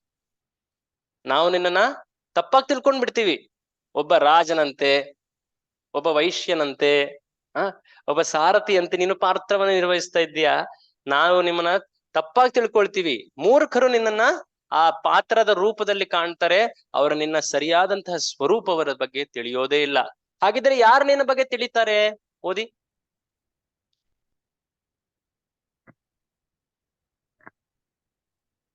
ಓದಿ. ಹರೇ ಕೃಷ್ಣ ಪ್ರಭು. ಪರಮಹಂಸರು ಮಾತ್ರ ನಿನ್ನನ್ನು ತಿಳಿದಿದ್ದಾರೆ, ನನ್ನಂತಹ ಅಜ್ಞಾನಿ ಹೆಣ್ಣು ನಿನ್ನನ್ನು ಹೇಗೆ ತಿಳಿಯಬಲ್ಲರು? ಪರಮ ವಿರಕ್ತರು ಅವರು ನಿನ್ನ ಬಗ್ಗೆ ತಿಳಿತಾರೆ, ಎಲ್ಲವನ್ನು ತ್ಯಾಗ ಮಾಡಿದವರು. ನಾನು ಅಬಲೆ, ಒಬ್ಬ ಹೆಣ್ಣು, ನಾನ್ ಹೇಗ್ ತಿಳಿಬಲ್ಲೆ? ಇದರಲ್ಲಿ ಆಕ್ಚುಲಿ ಅವಳು ಹೇಳ್ಬೇಕಂದ್ರೆ ಅವಳ ವಿನಮ್ರತೆಯನ್ನ ನಾವು ಕಾಣ್ತೀವಿ. ಆಕ್ಚುಲಿ ಭಗವಂತನನ್ನ ಕಂಡಂಥವಳು ಇವಳೆ, ಭಗವಂತನ ಸರಿಯಾದ ತತ್ವವನ್ನು ತಿಳಿದಂಥವಳು ಇವಳೆ. ಅದಕ್ಕೆ ಭಾಗವತದಲ್ಲಿ ಮೊದಲನೇ ಸ್ತುತಿ ಒಂದು ಹೆಣ್ಣಿನ ಸ್ತುತಿ, ಅದು ಕುಂತಿಯ ಸ್ತುತಿ. ಅವಳ ವಿನಮ್ರತೆಯನ್ನ ತೋರಿಸ್ತಾ ಇದ್ದಾಳೆ. ನಾನ್ ನಿನ್ ಬಗ್ಗೆ ತಿಳ್ಕೊಂಡಿದ್ದೀನಿ ಅಂತ ಯಾರು ಹೇಳೋದಿಲ್ಲ ಅಲ್ವಾ ಭಗವಂತನ ಬಗ್ಗೆ. ಭಗವಂತ ನಾನು ಹೇಗ್ ನಿನ್ ಬಗ್ಗೆ ತಿಳ್ಕೊಂಡ್ಲಿ? ಸೊ ಅವಳು ಹೇಳ್ತಾ ಇದ್ದಾಳೆ, ನಾನು ನಿನ್ನ ಬಗ್ಗೆ ಹೇಗೆ ಅಜ್ಞಾನಿ ಆದಂಥವಳು, ನಾನು ಹೇಗೆ ತಿಳಿಯಬಲ್ಲಳು ನಿನ್ ಬಗ್ಗೆ? ಆದ್ರೆ ನನಗ್ ಗೊತ್ತು ನೀನು ನನ್ನ ಸಂಬಂಧದಲ್ಲಿ, ಕುಟುಂಬ ಸಂಬಂಧದಲ್ಲಿ ಜನ್ಮಿಸಿದ್ದೀಯಾ. ಹಾಗಾಗಿ ಮುಂದೆ ಓದಿ. ಒಬ್ರು ಮಾತ್ರ ಓದ್ತಾ ಹೋಗಿ, ಕೊನೆಗೆ ರೊಟೇಟ್ ಮಾಡುವಂತೆ. ಆಯ್ತು, ಒಬ್ಬರೇ ಓದ್ತಾ ಹೋಗಿ. ನನ್ನ ಅಣ್ಣ ಮತ್ತು ಅತ್ತಿಗೆ ಭಾಗ್ಯವಂತರು. ನನ್ನ ಅಣ್ಣ ಮತ್ತೆ ಅತ್ತಿಗೆ ಭಾಗ್ಯವಂತರು. ಯಾರು ಇವರು? ವಸುದೇವ ಮತ್ತೆ ದೇವಕ್ಕೆ ತುಂಬಾ ಭಾಗ್ಯವಂತರು ಅವರು. ಅವ್ರಿಗೆ ನಿನ್ನ ಮಗನಾಗಿ ಹುಟ್ಟಿದ್ಯಾ, ನಾನೇನ ದುರ್ಭಾಗ್ಯಳ? ಅವಳು ಹೇಳ್ತಾಳೆ, ಆದ್ರೆ ನಾನು ಕೂಡ ಭಾಗ್ಯವಂತ. ಓದಿ ಮುಂದೆ. ನಾನು ಸಹ ನಾನು ಸಹ ಅದೃಷ್ಟಶಾಲಿಯಾಗಿದ್ದೇನೆ, ಏಕೆಂದರೆ ನಾನು ನಿನ್ನ ಅದೃಷ್ಟಶಾಲಿಯಾಗಿದ್ದೇನೆ, ಸುಂದರ ರೂಪವನ್ನು ನೋಡಬಲ್ಲೆ. ಈ ಏಕೆಂದರೆ ಕ್ಷಣದಲ್ಲಿ ನಾನು ನಿನ್ನ ನೋಡ್ತಾ ನಾನು ಇದ್ದೀನಿ, ನಾನೆಷ್ಟು ನಿನ್ನ ಭಾಗ್ಯವಂತ. ಅದಲ್ದೇನೆ ಈಗ ಅವಳು ಹೇಳ್ತಾಳೆ, ಸುಂದರ ನಾನು ರೂಪವನ್ನು ನಿನ್ನ ನೋಡಬಲ್ಲೆ. ತಂದೆ ತಾಯಿ ಅಷ್ಟೇ ಭಾಗ್ಯವಂತಲು, ಆದ್ರೆ ಅದಕ್ಕಿಂತ ಹೆಚ್ಚು ಭಾಗ್ಯ ನನಗೆ ಸಿಕ್ಕಿದೆ. ಯಾವ ರೂಪದಲ್ಲಿ? ಮುಂದೆ ಓದಿ, ಆನೆ ಇಟ್ಟಿರಿ. ಹಾ, ಆದರೆ ಆದರೆ ನಾನು ನಾನು ದೇವಕಿಗಿಂತಲೂ ಆದರೆ ಆದರೆ ನಾನು ನಾನು ನೀನು ನನ್ನ ಮಕ್ಕಳನ್ನು ದೇವಕಿಗಿಂತಲೂ ಉಳಿಸಿದೆಯೇ ಹೊರತು ಅದೃಷ್ಟಶಾಲಿ. ದೇವಕಿಯ ಮಕ್ಕಳನ್ನಲ್ಲ, ನೀನು ನನ್ನ ದೇವಕಿ ಮಕ್ಕಳನ್ನ ನೀನು ಉಳಿಸ್ಲಿಲ್ಲ, ನನ್ನ ಮಕ್ಕಳನ್ನ ಮಕ್ಕಳನ್ನು ನೀನು ಉಳಿಸಿದೀಯ. ಉಳಿಸಿದೆಯೇ ಹೊರತು ದೇವಕಿಯ ನೋಡು ಮಕ್ಕಳನ್ನು ಕೃಷ್ಣ, ಅಲ್ಲ. ಎಷ್ಟು ನೀನು ನನಗೆ ಕೃಪೆಯನ್ನ ತೋರಿಸಿದ್ಯಾ. ಆಗ ಅವಳು ನೆನೆಸ್ಕೊಳ್ತಾಳೆ, ಏನೇನೆಲ್ಲ ಆಗ್ತಾ ಇತ್ತು ನನ್ನ ಮಕ್ಕಳಿಗೆ. ಅವಳು ನೆನೆಸ್ಕೊಳ್ತಾಳೆ, ಕುಂತಿ ವಿವಿಧ ಸಮಯಗಳಲ್ಲಿ ಭಗವಂತನ ರಕ್ಷಣೆನ ನೆನೆಸ್ಕೊಳ್ತಾಳೆ. ಮುಂದೆ ಓದಿ ಪ್ರಭು.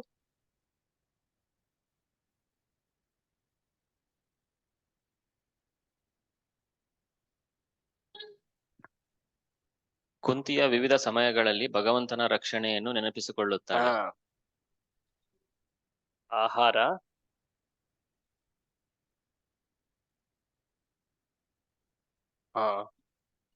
ಬ್ರಹ್ಮಾಸ್ತ್ರದಿಂದ ವಿಷಪೂರಿತ ಒಂದೊಂದಾಗಿ ಆಹಾರ. ನೆನೆಸ್ಕೊಳ್ತಾಳೆ. ಒಬ್ಬ ಭಕ್ತ ಭಗವಂತನ ಕೃಪೆಯನ್ನ ಸದಾ ನೆನೆಸ್ಕೊಳ್ತಾನೆ.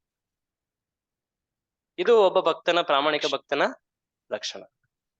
ಏನೇನೆಲ್ಲ ಕಷ್ಟಗಳಿದ್ವು, ಭಗವಂತ ಹೇಗೆ ನನ್ನನ್ನ ಈ ಸ್ಥಿತಿವರೆಗೆ ಕರ್ಕೊಂಡ್ ಬಂದ, ಕೈ ಹಿಡಿದು ನಡೆಸ್ತಾ ಇದ್ದಾನೆ, ಇದನ್ನ ನೆನೆಸ್ಕೊಂಡಷ್ಟು ಒಬ್ಬ ಭಕ್ತ ಕೃತಜ್ಞನಾಗಿರ್ತಾನೆ ಭಗವಂತನ ಪ್ರತಿಯ, ಅಲ್ವೇ? ಸೊ ಇದು ಬಹಳ ಮುಖ್ಯ. ನಮ್ಮ ಜೀವನದಲ್ಲಿ ನಾವು ಸಾಕಷ್ಟು ಕಷ್ಟಗಳನ್ನ ಅನುಭವಿಸಿದ್ದೀವಿ. ನಾವು ಕೂಡ ದೇವರ ಅವನ ಏನ್ ಹೇಳ್ತಾರೆ, ಇಂಟರ್ಫಿಯರೆನ್ಸ್, ಅವನ್ ಹೇಗೆ ಹಸ್ತಕ್ಷೇಪ ಮಾಡಿ ನಮ್ಮನ್ನ ಕಷ್ಟದಿಂದ ಎತ್ತಿ ಮೇಲೆತ್ತಿ ಮುನ್ನಡೆಸ್ದ, ಅಜ್ಞಾನದಿಂದ ರಕ್ಷಿಸ್ದ, ಒಳ್ಳೆ ಜನರ ಸಂಘದಲ್ಲಿ ನಮ್ಮನ್ನ ಕರೆತರಿಸ್ದ, ಭಕ್ತಿ ಅವಕಾಶಗಳನ್ನ ನೀಡ್ದ, ಇವೆಲ್ಲವನ್ನು ಕೂಡ ನಾವು ನೆನಪಿಸ್ಬೇಕು. ಭಕ್ತ ಯಾವಾಗ್ಲೂ ಇದ್ರ ಬಗ್ಗೆ ಅವಲೋಕನವನ್ನ ಮಾಡ್ತಾ ಇರ್ಬೇಕು. ಸೊ ಅವಳು ಇದನ್ನೆಲ್ಲ ನೆನೆಸ್ತಾಳೆ. ಆಮೇಲೆ ಇನ್ನೊಂದು ದೊಡ್ಡದಾದಂತಹ ಒಂದು ವಿಶೇಷವಾದಂತಹ ಮಾತು ಹೇಳ್ತಾಳೆ ಅವಳು. ಓದಿ ಪ್ರಭು.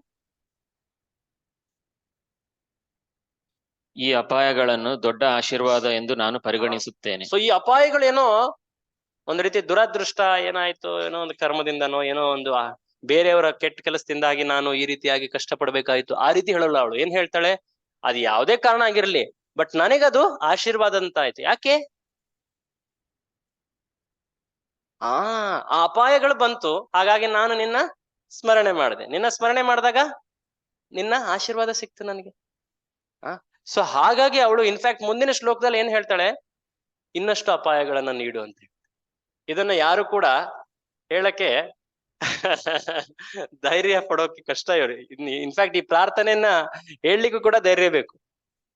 ನೋಡಿ, ಇಷ್ಟು ಕಷ್ಟ ಅನುಭವಿಸಿದಾಳೆ ಅವಳೀಗ, ಇನ್ನಷ್ಟು ಕಷ್ಟಗಳನ್ನ ಬೇಡ್ತಾ ಇದ್ದಾಳೆ. ಕುಂತಿದೇವಿಯ ಸ್ವರೂಪದ ಬಗ್ಗೆ ಹೇಳೋದಾದ್ರೆ, ಭಗವಂತನ ಯಶಸ್ಸಿನ ಶಕ್ತಿಯ ಅವತರಣ ಅವಳು. ಸಕ್ಸಸ್ ಪೊಟೆನ್ಸಿ ಅಂತ ಹೇಳಿದ್ರೆ ಯಶಸ್ಸಿನ ಶಕ್ತಿ. ಅವಳ ಯಶಸ್ಸು ಏನಾಗಿತ್ತು ಜೀವನದಲ್ಲಿ? ಒಂದ್ ರೀತಿ ನೋಡಿದ್ರೆ ಹೊರಮುಖದಲ್ಲಿ ಎಷ್ಟೊಂದು ಕಷ್ಟ, ಎಷ್ಟೊಂದು ಪರಾಭವವನ್ನು ಅನುಭವಿಸಿದಂತವಳು.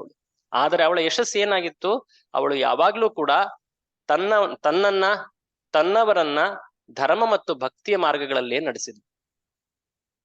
ಭಗವಂತನ ಆಶ್ರಯವನ್ನೇ ಯಾವಾಗ್ಲೂ ಅವಳು ಮೊರೆ ಇಡ್ತಾ ಇದ್ಲು. ಅದು ಯಶಸ್ಸು. ಪ್ರಭುಪಾದರು ಹೇಳ್ತಾರೆ ಇದ್ರ ತಾತ್ಪರ್ಯದಲ್ಲಿ, ಯಶಸ್ಸಿನ ಅವಳು ಒಂದು ರೀತಿ ಯಶಸ್ಸಿನ ಶಕ್ತಿ ಅವಳು, ಭಗವಂತನ ಯಶಸ್ಸಿನ ಶಕ್ತಿ. ಆದ್ರೆ ಅವಳು ಎಷ್ಟೊಂದು ಅಪಾಯಗಳನ್ನು ಅನುಭವಿಸಿದ್ಲು. ಅಪಾಯಗಳನ್ನ ಅವಳು ಭಗವಂತನ ಆಶೀರ್ವಾದದಂತೆ ಕಂಡಳು. ಸೊ ಈ ದೃಷ್ಟಿ ಬೇಕಂದ್ರೆ ಭಕ್ತನಲ್ಲಿ ಎಷ್ಟು ವಿಶ್ವಾಸ ಇರಬೇಕು, ಎಷ್ಟು ಶ್ರದ್ಧೆ ಇರಬೇಕು ಭಗವಂತನಲ್ಲಿ.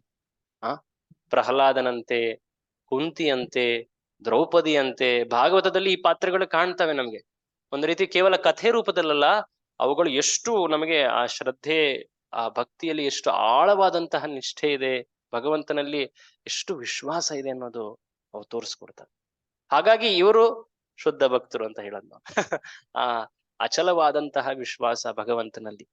ಸೊ ಅವಳು ಇದನ್ನ ದೊಡ್ಡ ಆಶೀರ್ವಾದದಿಂದ ಕಾಣ್ತಾಳೆ. ಅವಳು ಹೇಳ್ತಾಳೆ ಮುಂದೆ, ಓದಿ ಪ್ರಭು. ಭೌತಿಕ ಪ್ರಪಂಚದ ಭದ್ರತೆಯು ವಾಸ್ತವಿಕವಾಗಿ ಅಪಾಯವಾಗಿದೆ. ಅಕಿಂಚನರು ನಿನ್ನ ಆಶ್ರಯವನ್ನು ಸ್ವೀಕರಿಸುತ್ತಾರೆ. ಸೊ ಈ ಮಾತನ್ನ ಹಿಂದಿನ ಬಾರಿ ಪ್ರಭುಗಳು ಹೇಳಿದ್ರು, ಇಲ್ಲಿಗೆ ನಿಲ್ಲಿಸಿದ್ರು ಅಂತ ಹೇಳಿದ್ರು ಅವರು. ಈ ಜಗತ್ನಲ್ಲಿ ನಾವು ನಮ್ಮ ಸುರಕ್ಷತೆಗೋಸ್ಕರ ಸಾಕಷ್ಟು ಯೋಜನೆಗಳನ್ನ ಮಾಡ್ತೀವಿ. ಐಶ್ವರ್ಯವನ್ನ ಸಂಪಾದಿಸ್ತೀವಿ, ಯಾವುದೇ ಒಂದು ಏನೋ ಅಪಾಯಗಳಲ್ಲಿ ಅಥವಾ ಯಾವುದೇ ಒಂದು ಹಠಾತ್ತನೆ ಸಿಚುವೇಶನ್ ಅಲ್ಲಿ ಸನ್ನಿವೇಶದಲ್ಲಿ ನಮಗೆ ಏನಾದ್ರೂ ಒಂದು ಆಶ್ರಯ ಇರ್ಲಿ ಅಂತ ಅಲ್ವೇ? ನಮ್ಮವರನ್ನ ನಾವು ರಕ್ಷಿಸ್ತೀವಿ, ಅವರು ನಮ್ಮ ರಕ್ಷಣೆ ಮಾಡ್ತಾರೆ ಅಂತ ಅಲ್ವೇ?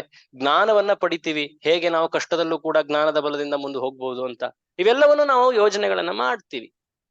ಮಾಡಬೇಕಾದಂತಹ ಕರ್ತವ್ಯ ರೂಪದಲ್ಲಿ ನಾವು ಮಾಡ್ಬೇಕು, ಶಾಸ್ತ್ರಗಳಲ್ಲೂ ಕೂಡ ಹೇಳಿದೆ. ಆದ್ರೆ ಮುಖ್ಯವಾದಂತಹ ರಕ್ಷಣೆ ಅದು ಭಗವಂತನೇ ನೀಡುವಂಥದ್ದು. ಯಾವಾಗ ನಾವು ಭಗವಂತನ ರಕ್ಷಣೆಯನ್ನ ತೊರೆದು ಜೀವನ ಮಾಡ್ಲಿಕ್ಕೆ ಹೋಗ್ತೀವೋ ಆಗ ನಾವು ಜೀವನದಲ್ಲಿ ಶಾಂತಿಯನ್ನ ಪಡಿಲಿಕ್ಕೆ ಆಗೋದಿಲ್ಲ. ತೊರೆದು ಜೀವಿಸಬಹುದೇ ಅಂತ ದಾಸರು ಹೇಳಿದ್ದಾರೆ ಅಲ್ವೇ? ಹರಿ ನಿನ್ನ ಶರಣ. ಸೊ ಅವನ ಆಶ್ರಯದಲ್ಲಿ ಇದ್ದುಕೊಂಡು ಏನನ್ನೇ ಗಳಿಸಿದ್ರು ಕೂಡ ಅದರಿಂದ ನಮಗೆ ಸುರಕ್ಷತೆ ಇರುತ್ತೆ. ಆದ್ರೆ ಅವನ ಆಶ್ರಯವನ್ನ ತೊರೆದು ನಾವು ಏನೆಲ್ಲ ಗಳಿಸ್ಲಿಕ್ಕೆ ಹೋದ್ರು ಕೂಡ ಜೀವನದಲ್ಲಿ ಏನ್ ಹೇಳ್ತಾರೆ, ಪೆನಿ ವೈಸ್ ಪೌಂಡ್ ಫುಲಿಶ್ ಅಂತ ಹೇಳ್ತಾರೆ. ಅಂದ್ರೆ ಏನು, ಒಂದ್ ಚಿಲ್ಲರೆ ಉಳ್ಸಕ್ ಹೋದ ಒಂದ್ ದೊಡ್ಡ ಸಂಪತ್ತನ್ನೇ ಕಳ್ಕೊಂಡ. ಹಾಗ ಮಾಡಬಾರ್ದು. ಸೊ ಶಾಸ್ತ್ರಗಳೇನ್ ಹೇಳ್ತವೆ, ಹೌದು ಕರ್ತವ್ಯ ಮಾಡ್ಬೇಕು, ಮಾಡಿ, ಆದ್ರೆ ಭಗವಂತನ ಆಶ್ರಯವನ್ನ ತ್ಯಜಿಸ್ಬೇಡಿ. ಸೊ ಅವಳು ಹೇಳ್ತಾಳೆ, ಜನ್ಮ ಐಶ್ವರ್ಯ ಶ್ರುತ ಶ್ರೀಭಿರ್, ಒಂದು ಉತ್ತಮವಾದಂತಹ ಜನ್ಮ ಸಿಕ್ಕಿದೆ ನನಗೆ, ಒಳ್ಳೆ ಸುಂದರ ರೂಪ ಸಿಕ್ಕಿದೆ, ಐಶ್ವರ್ಯ ಸಿಕ್ಕಿದೆ, ಪಾಂಡಿತ್ಯ ಸಿಕ್ಕಿದೆ, ಈ ರೀತಿಯಾಗಿ ಅಹಂಕಾರಿಗಳಾಗಬಾರದು. ಈ ಅಹಂಕಾರದಿಂದ ನಾವು ಭಗವಂತನ ಆಶ್ರಯವನ್ನ ತೊರೆದು ಬಿಡ್ತೀವಿ, ಭಗವಂತನ ಪ್ರತಿಯಾಗಿ ಅವಹೇಳನವನ್ನ ಮಾಡ್ತೀವಿ, ಅಪರಾಧವನ್ನ ಎಸಗ್ತೀವಿ. ಅದರಿಂದ ಯಾರು ಕಳೆದುಕೊಳ್ಳುವಂಥವ್ರು ಭಗವಂತನ ಕೃಪೆಯನ್ನು? ನಾವೇ. ಸೊ ಅಂಥವರು ಭಗವಂತನ ಆಶ್ರಯವನ್ನ ಸ್ವೀಕರಿಸೋದಿಲ್ಲ. ಏದಮಾನ ಮದ ಮದ ಅಂತ ಹೇಳ್ತಾರಲ್ವಾ, ಮದ, ಧನಾಂಧನ ಆಗ್ತಾನೆ ವ್ಯಕ್ತಿ, ಕಾಮಾಂಧನ ಆಗ್ತಾನೆ ವ್ಯಕ್ತಿ. ಅದರಿಂದ ವ್ಯಕ್ತಿ ಆ ಮದದಲ್ಲಿ ಅವನು ಭಗವಂತನ ಆ ಆಶ್ರಯವನ್ನ ಸ್ವೀಕರಿಸಕ್ಕಾಗೋದಿಲ್ಲ, ಭಗವಂತನ ನಾಮಗಳನ್ನ ಆ ಭಾವದಲ್ಲಿ ಅವನು ಹೇಳಲಿಕ್ಕಾಗೋದಿಲ್ಲ. ಹಾಗಾಗಿ ಅಕಿಂಚನ ಭಾವದಲ್ಲಿ ಇರಬೇಕು ಅಂತ ಅವಳು ಹೇಳ್ತಾಳೆ. ಅಕಿಂಚನ ಅಂದ್ರೆ ಕಿಂಚಿತ್, ಸಂಸ್ಕೃತದಲ್ಲಿ ಅಂದ್ರೆ ಕಿಂಚಿತ್ ಅಂದ್ರೆ ಸ್ವಲ್ಪ, ಅಕಿಂಚಿತ್ ಅಂದ್ರೆ ಸ್ವಲ್ಪವೂ ಇಲ್ಲದೆ ಇರುವಂತಹವನು. ಒಬ್ಬ ವ್ಯಕ್ತಿ ಸಾಮ್ರಾಟನಾಗಿರ್ಬಹುದು, ಆದ್ರೆ ಅವನು ಅಕಿಂಚನ ಭಾವದಲ್ಲಿ ಇರ್ಬೇಕು. ಎಲ್ಲವೂ ಕೂಡ ಅವನದು, ನನ್ನದು ಏನೂ ಇಲ್ಲ, ಅಲ್ವೇ? ಸೊ ಈ ಭಾವದಲ್ಲಿ ಇರ್ಬೇಕು, ನಾನು ನನ್ನದು ಅನ್ನುವಂತಹ ಭಾವ ಇರಬೇಕು. ಅದು ಅಕಿಂಚನ ಭಾವ. ಆ ಅಕಿಂಚನ ಭಾವ ವ್ಯಕ್ತಿ ಯಾವುದೇ ಪರಿಸ್ಥಿತಿಯಲ್ಲಿ ಇದ್ರೂ ಅದನ್ನ ಪಾಲಿಸಬಹುದು. ಬಡವರಾಗಿದ್ದವರೇ ಭಕ್ತರಾಗ್ಬೇಕು ಅಂತಿಲ್ಲ. ಹಾಗೆ ನೋಡಿದ್ರೆ ಎಷ್ಟೋ ಜನ ಬಡವರು ಭಕ್ತರಿಲ್ಲ, ಅಲ್ವೇ? ಆ ಶ್ರೀಮಂತರ ಭಕ್ತರಾಗ್ಲಿಕ್ಕೆ ಆಗೋದಿಲ್ಲ ಅಂತೆಲ್ಲ ಉದಾಹರಣೆಗಳಿವೆ ನಿಮಗೆ. ಸಾಮ್ರಾಟರು, ಅಂಬರೀಷ ರಾಜ, ಪಾಂಡವರು, ಈ ರೀತಿಯಾದಂತಹ ಭಕ್ತರು ಇದ್ದಾರೆ ನಿಮ್ಗೆ ಉದಾಹರಣೆ ರೂಪದಲ್ಲಿ. ಪುರಂದರು ಕೂಡ. ಸೊ ಈ ರೀತಿಯಾಗಿ ಭಾವ ಏನಿರಬೇಕು, ನಿಷ್ಕಿಂಚನ ಅಥವಾ ಅಕಿಂಚನ ಭಾವ ಇರಬೇಕು. ನಮೋ ಅಕಿಂಚನ ವಿತ್ತಾಯ ನಿವೃತ್ತ ಗುಣವೃತ್ತಯೇ. ಅವಳು ಮುಂದೆ ಆ ಶ್ಲೋಕವನ್ನ ಹೇಳ್ತಾಳೆ. ಆ ಶ್ಲೋಕವನ್ನ ಒಂದ್ ನಿಮಿಷ ನೋಡಿಬಿಡುವ. I think this went off.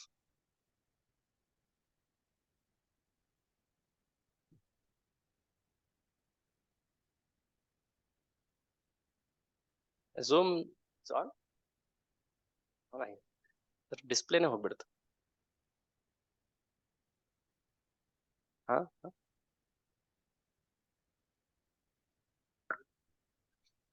ಅದು ಹೈಡ್. ಓಕೆ, ಠೀಕ್. ಸೊ ಇದು ಶ್ಲೋಕದಲ್ಲಿ ನೋಡೋದಾದ್ರೆ ಒಮ್ಮೆ ಶ್ಲೋಕವನ್ನು ಕೂಡ ನೋಡುವ. ಸೊ ಮಧ್ಯದಲ್ಲಿ ಮುಖ್ಯವಾದಂತಹ ಶ್ಲೋಕಗಳನ್ನು ಕೂಡ ನಾವು ನೋಡೋಣ. ಸೊ ಈ ಶ್ಲೋಕ 26ನೇ ಶ್ಲೋಕ. ಜನ್ಮ ಐಶ್ವರ್ಯ ಶ್ರುತ ಶ್ರೀಭಿ, 4 ವಸ್ತುಗಳು. ಏಧಮಾನ ಮದಹ ಪುಮಾನ್. ಅದು ಕಂಟ್ರೋಲ್ಸ್ ಕಾಣ್ತಾ ಇಲ್ಲ, ನೋಡ್ತೇನೆ. ನೈವ ಅರ್ಹತಿ ಅಭಿಧಾತುಂ ವೈ ತ್ವಾಂ ಅಕಿಂಚನ ಗೋಚರಂ. ಭಗವಂತ ನೀನು ಅಕಿಂಚನ ಗೋಚರ, ಜ್ಞಾನಿಗಳಿಗೆ ಗೋಚರನಾಗುವಂತಹದ್ದಲ್ಲ, ಅಥವಾ ವೈರಾಗಿಗಳ ಗೋಚರ ಅಲ್ಲ. ನೀನು ಅಕಿಂಚನ ಗೋಚರ. ವ್ಯಕ್ತಿ ಜ್ಞಾನ ವೈರಾಗ್ಯವನ್ನ ಪಡೆದ ಮೇಲೂ ಕೂಡ ನಾನು ನನ್ನದೊಂದ ಭಾವ ಇದ್ರೆ ಭಗವಂತ ಅವನಿಗೆ ಗೋಚರಿಸೋದಿಲ್ಲ. ಸೊ ಹಾಗಾಗಿ ಮುಂದೆ ಹೇಳ್ತಾಳೆ ಅವಳು, ನಮೋ ಅಕಿಂಚನ ವಿತ್ತಾಯ ನಿವೃತ್ತ ಗುಣವೃತ್ತಯೇ. ಈ ರೀತಿಯಾಗಿ ನಿವೃತ್ತ ಭಾವದಲ್ಲಿರುವಂಥದ್ದು ಅಂದ್ರೆ ಏನು, ಎಲ್ಲವೂ ಕೂಡ ನಾನೇ ಎಲ್ಲದರ ಎಲ್ಲವನ್ನು ನಡೆಸುವಂಥವ್, ನಾನೇ ಕರ್ತೃ ಭಾವ ಅಂತ ಹೇಳ್ತಾರೆ ನೋಡಿ. ಗೀತೆಯಲ್ಲಿ ಕೂಡ ಇದನ್ನ ಭಗವಂತ ಹೇಳ್ತಾನೆ. ಹೇಗೆ ಒಬ್ಬ ಅಹಂಕಾರಿಯಾಗಿ ನಾನೇ ಎಲ್ಲದನ್ನ ನಡೆಸುವಂಥವನು ಈ ಭಾವ ಇದ್ದಷ್ಟು ವ್ಯಕ್ತಿ ಈ ಯೋಗ ಮಾರ್ಗದಲ್ಲಿ ನಡಿಲಿಕ್ಕಾಗಲ್ಲ ಅಂತ ಕೃಷ್ಣ ಹೇಳ್ತಾನೆ. ಸೊ ಈ ರೀತಿಯಾಗಿ ಇದ್ದರೆ ನಾವು ಭಗವಂತನ ಆಶ್ರಯವನ್ನ ಸ್ವೀಕರಿಸಬಹುದು. ಸೊ ಹೀಗೆ ಹೇಳಿ ಮುಂದೆ ಅವಳು ಹೇಳ್ತಾಳೆ, ಇದನ್ನ ಓದ್ತಾ ಹೋಗಿ. ಎಸ್, ಒಂದ್ ನಿಮಿಷ. ನಿನ್ನ ಭಕ್ತರಿಗೆ ಅಪರಾಧ ಮಾಡುವವರನ್ನು ನೀನು ನಾಶ ಮಾಡುತ್ತೀಯೆ. ನೀನು ಶಾಶ್ವತ ಕಾಲರೂಪ, ಎಲ್ಲರಿಗೂ ಸಮಾನ. ಗೊಂದಲಗೊಳಿಸುತ್ತವೆ. ಭಗವಂತ ನೋಡ್ಲಿಕ್ಕೆ ನೀನು ತುಂಬಾ ಒಬ್ಬ ಸಾಮಾನ್ಯ ವ್ಯಕ್ತಿಯಂತೆ ನೀನು ಕಾರ್ಯ ಮಾಡ್ತಾ ಇದೀಯಾ, ಒಬ್ಬ ರಾಜನಂತೆ ನೀನು ಕೂಡ ರಥ ಏರಿ ನಡೀತಾ ಇದೀಯಾ. ಈಗ ತಾನೇ ನಿನ್ನ ಸ್ನೇಹಿತನಿಗೆ ಅಂತ ಹೇಳಿ ನೀನು ಸಾರಥಿಯಾಗಿದ್ದೆ. ಸೊ ಜನ ನಿನ್ನ ತುಂಬಾ ಲಘುವಾಗಿ ಪರಿಗಣಿಸ್ತಾ ಇದ್ದಾರೆ.